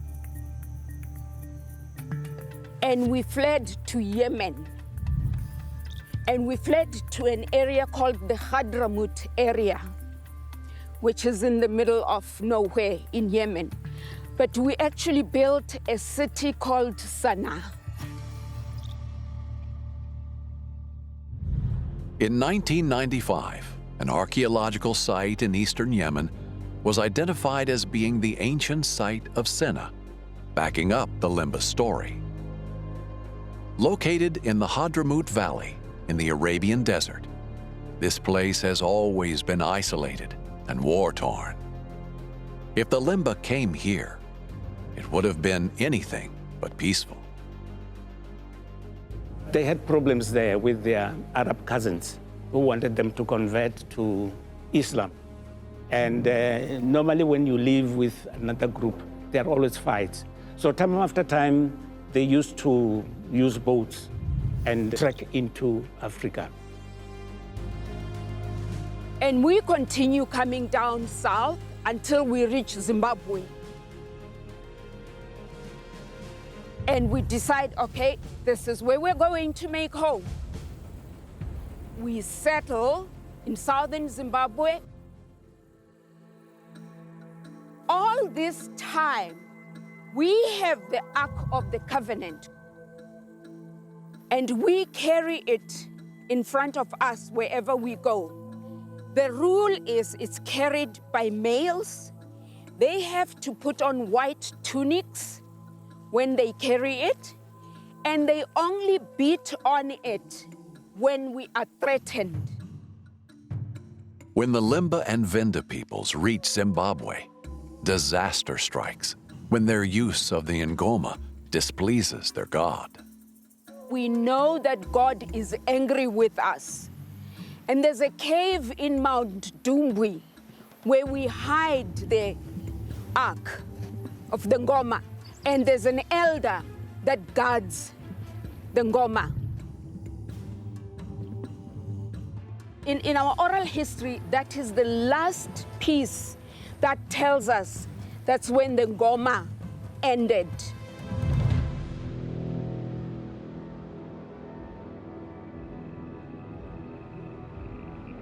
But some believe this legendary object has already been discovered. The drum that Limba tradition says was left in the cave in Zimbabwe is said to be the very same one that now sits in a museum in the capital, Harare. Some believe this ancient item is the Ark of the Covenant. It is the remains of a drum, and it has a fearsome reputation. The translation of Ngoma Lungundu is the drum that thunders. Ngoma Lungundu, in some literature and traditions, it is referred to as the Ark of God. But why does this tattered object not resemble the image of the Golden Ark as described in the Bible? The Limba people's oral tradition has an answer. The drum is very important to the Limba community because it's an extraction from the Israelites' Ark of Covenant. From our oral tradition, it was repaired from the original Ark of the Covenant, which was destroyed. Some Limba say the original Ark was destroyed in battle, but they collected the wooden remnants and reformed them into a drum. They say this maintained the Ark's incredible power. We made a replica because we were on the run and we had seen what it looked like and we knew the commandments that went with it. What became of the golden cherubim is still a mystery. This object was said to have been carried south through Africa by the Limba people on behalf of their allies, the Vinda.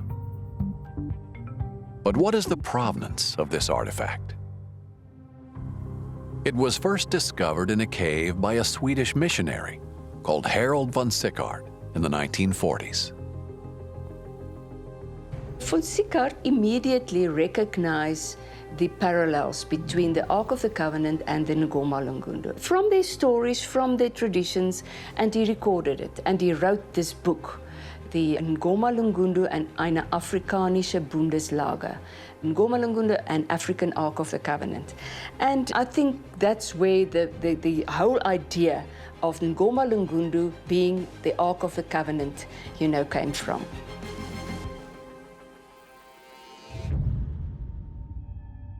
This drum was lost in the archives of the museum for decades after its discovery, until it was found by British academic Tudor Parfitt in 2007, who identified it as the Ark of the Covenant.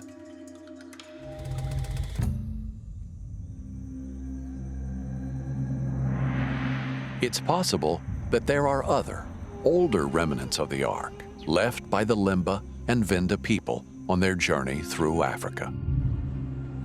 But is there any truth to the Limba people's claim that they are Jewish and brought the Ark here from the Holy Land? Being Jewish is not about being a race. There are black Jews, there are Indian Jews, there are white Jews. There is an ethnic component for some Jews who have been born of a Jewish mother, but who knows how many generations back. It's easy to scoff at the claims of the Limba people to be a long-lost tribe of Israel, but you have to remember that the Jewish world was much bigger than we think of it today, that what we now call Saudi Arabia, what we now call Yemen, which was Sheba, what we now call Ethiopia, these were Jewish lands going back 3,000 years. So the idea of Israelites being found way beyond the boundaries of modern-day Israel isn't as outlandish as you might think.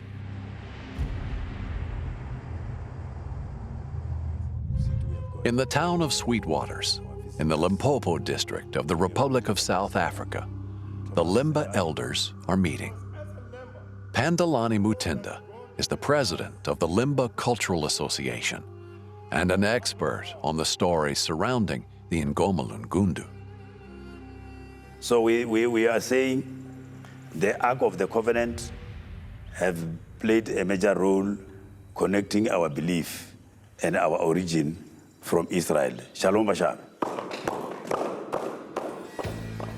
There are thought to be 80,000 Limba people spread across southern Africa, living alongside other cultures. Even though they are spread over such a large area, they are united by their shared religious practices. It's written this way. Yes, Lemba, we see ourselves as Jewish because we practice same things which Jews do.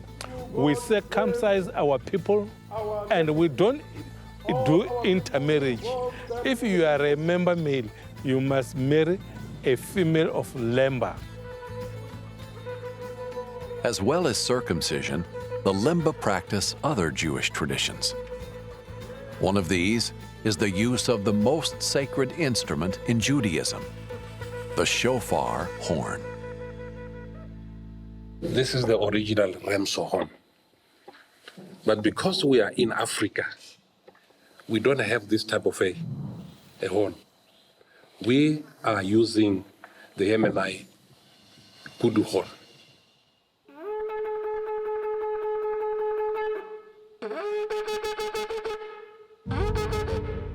The first mention of the shofar in the Bible is at Mount Sinai, where Moses would be handed down the 10 Commandments, which would later be placed in the ark.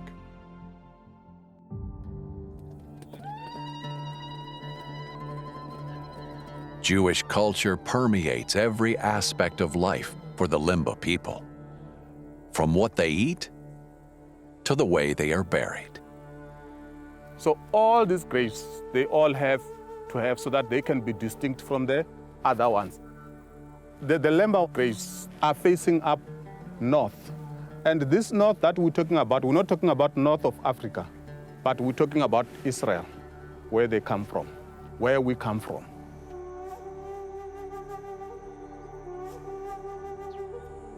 The Limbas claim to be an ancient Jewish culture living in this corner of Africa lends support to those who say the Ngoma drum might be the Ark of the Covenant.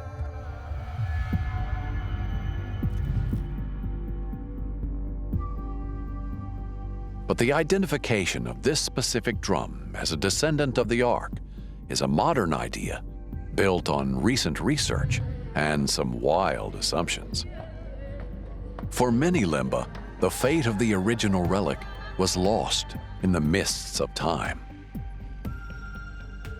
When I tried to get the stories from the Lemba, very few could really tell me anything about the Ark of the Covenant or the Ngoma Lungundu for that matter. But the trail does not go cold with the Limba people. Hundreds of years ago, the Limba traveled through Africa with another group called the Venda people. And in their oral traditions, there are many stories of what may have happened to the holy artifact they identified as the Ark of the Covenant. The Ngoma, as we read and we are told, there are now many explanations.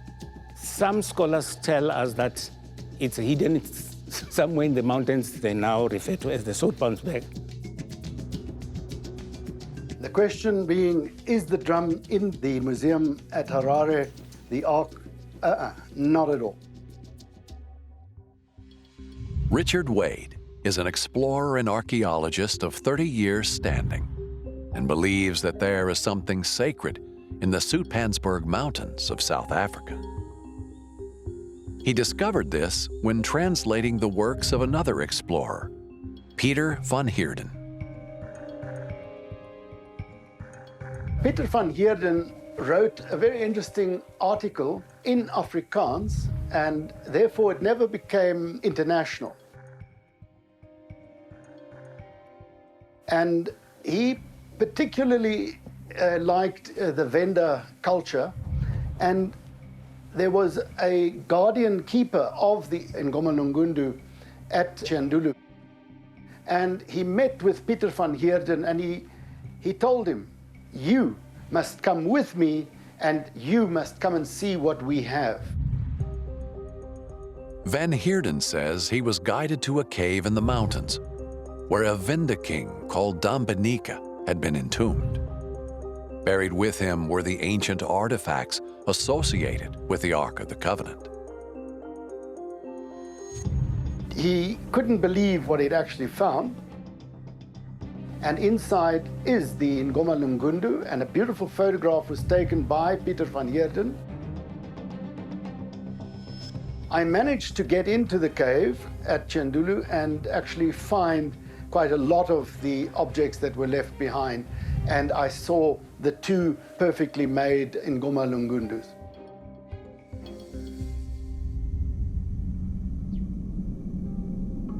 But Richard Wade says that he saw something more incredible than just ancient drums. Next to the Ngoma Lungundu drums, the gold remains of the Ark are covered quite heavily with bat guano. I took a photo of the remains of the actual Ark of the Covenant, and there are two cherubims. They are roughly the size of my hands, and they are quite solid, pure sort of gold. It looks like they simply carried the remains of the Ark and they just placed them in a pile on the floor in the cave. Unfortunately, Richard Wade does not have the proof anymore. He says that the photo he took of the Ark of the Covenant was on a laptop, which was stolen. Pandalani Mutinda and Naiwalani Mafadza from the Limba Cultural Association have decided to look into these stories of the Ark themselves. The cave is located in the Soutpansberg Mountains, which rise to almost 6,000 feet in the Limpopo region of South Africa and are home to the Venda people. There is a saying, long ago, the king of the Venda went into the cave with a dog, and then he fell inside. Different local communities or local storytellers, they believe that the Ngoma Lungundu also went there. Now we are going to the village where we'll be going throughout these mountainous areas to go and check the cave.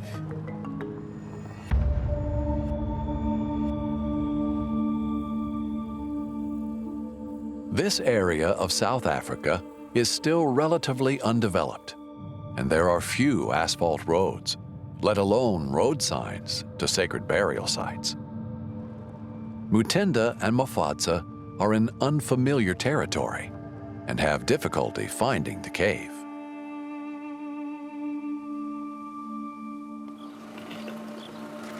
Nachelo, usatutsamura mboni apa uneva kutalucheza ona. Chava kule. Aye. Aye.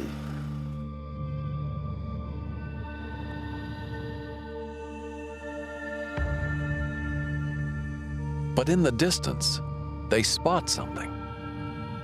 Could this cave contain relics associated with the Ark of the Covenant?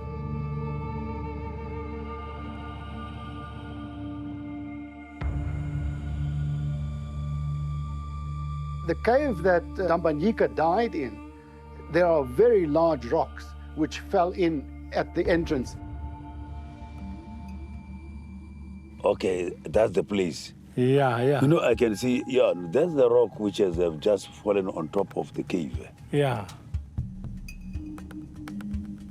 It is the correct one. We can have to go nearer to that place. Further up the road, there's an issue.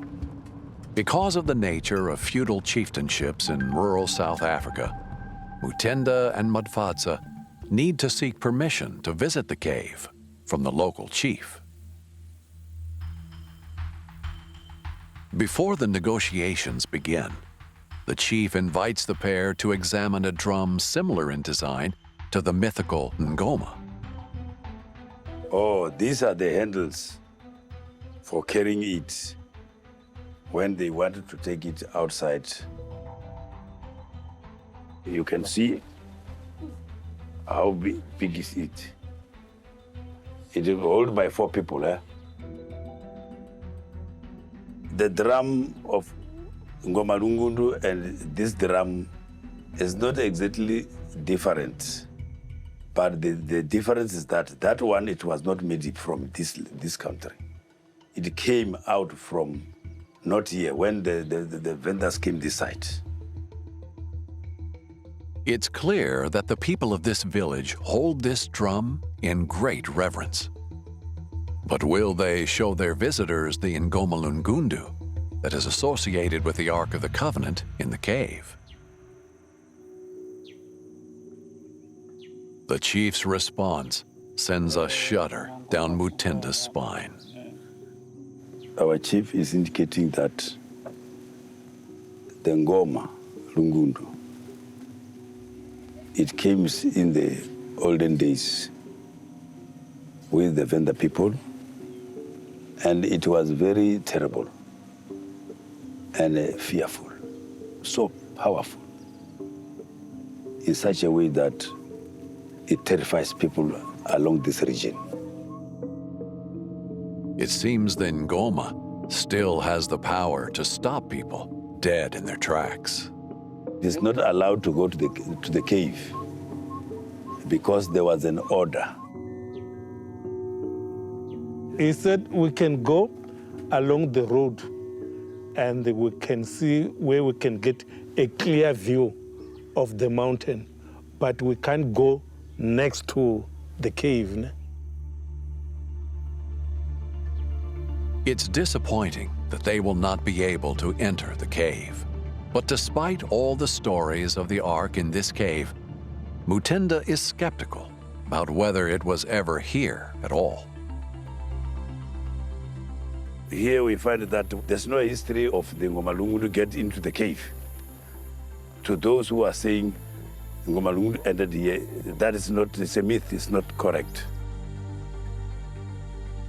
And Mufadza thinks that this confusion has arisen from tribal rivalries. The Ngoma Lungundu, to me, never went there inside that cave. That is a myth, you see. That is what they believe, because everybody, they are trying to claim that Ngoma Lungundu is theirs. That's why they try by all means to place it wherever they like.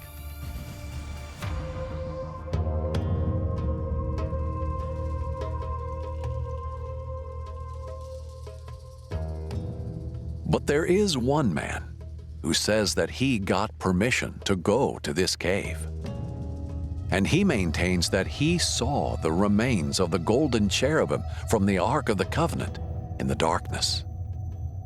I personally believe, after all the research I've done over 30 years and a bit more, and I have seen things and I have been to the most sacred zones, and at Chendulu, I have seen with my own eyes the actual remains of what can only be the Ark of the Covenant. What lies in this cave remains to be seen. But new scientific evidence might help prove that the Limba stories are true. If these legends can be proved to be true, then maybe they did bring the Ark to Africa.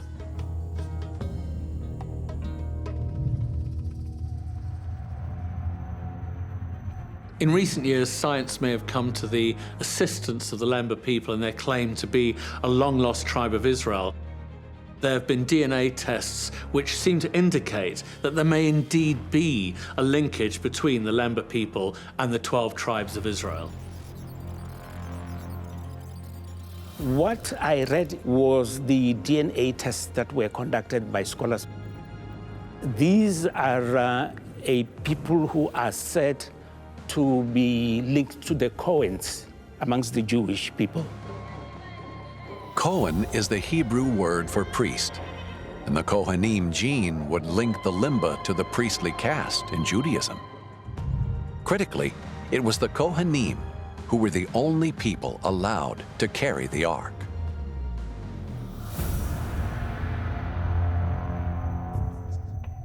They still have the Y chromosome haplotype, which denotes in their DNA that they come all the way from Moses' brother Aaron. That's the actual chap who mainly gives the descent to almost all the Lemba in South Africa. Magda LaRue was one of the field workers collecting these DNA samples. When this DNA results came, I mean, it was amazing to see that the pattern of the Y chromosome was of the Lemba priesthood. The priestly family specifically had exactly the same pattern as those of the Jewish priesthood. And even in Jewish communities, just ordinary Jewish communities in Israel or wherever, you will only find it about 13%. They've got it 53%. So that is what the results was at that stage. So it was wonderful. It was kind of a cherry on the cake to my research. It was really colossal, you know, at that stage. It was groundbreaking. The Lemba people can be said now to be Jewish, from the historical narrations, from the cultural links, and from the DNA tests that have been made. But even if it can be said with a degree of certainty that the Lemba people did come from the Holy Land, the question remains, is either the Ngoma Lungundu in Harare or the object in the Soutpansberg cave the real Ark of the Covenant? In terms of it being the one in the Bible, that then becomes a bit of a challenge in that the descriptions of the biblical Ark of the Covenant do not fit the descriptions of a drum. The question that is sometimes is asked, if the Lemba took the Ark of the Covenant, I doubt that. That they took a tradition of the Ark with them, or somehow actually used a similar kind of object is a possibility.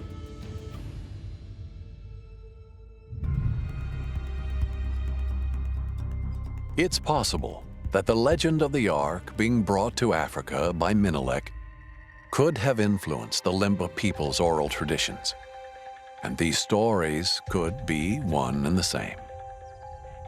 But it remains to be seen if the Ark of the Covenant ever came to this continent. It may be that it never left Israel. The most popular theory is that it is still buried under Jerusalem. Or could it have been taken to another place in the Holy Land?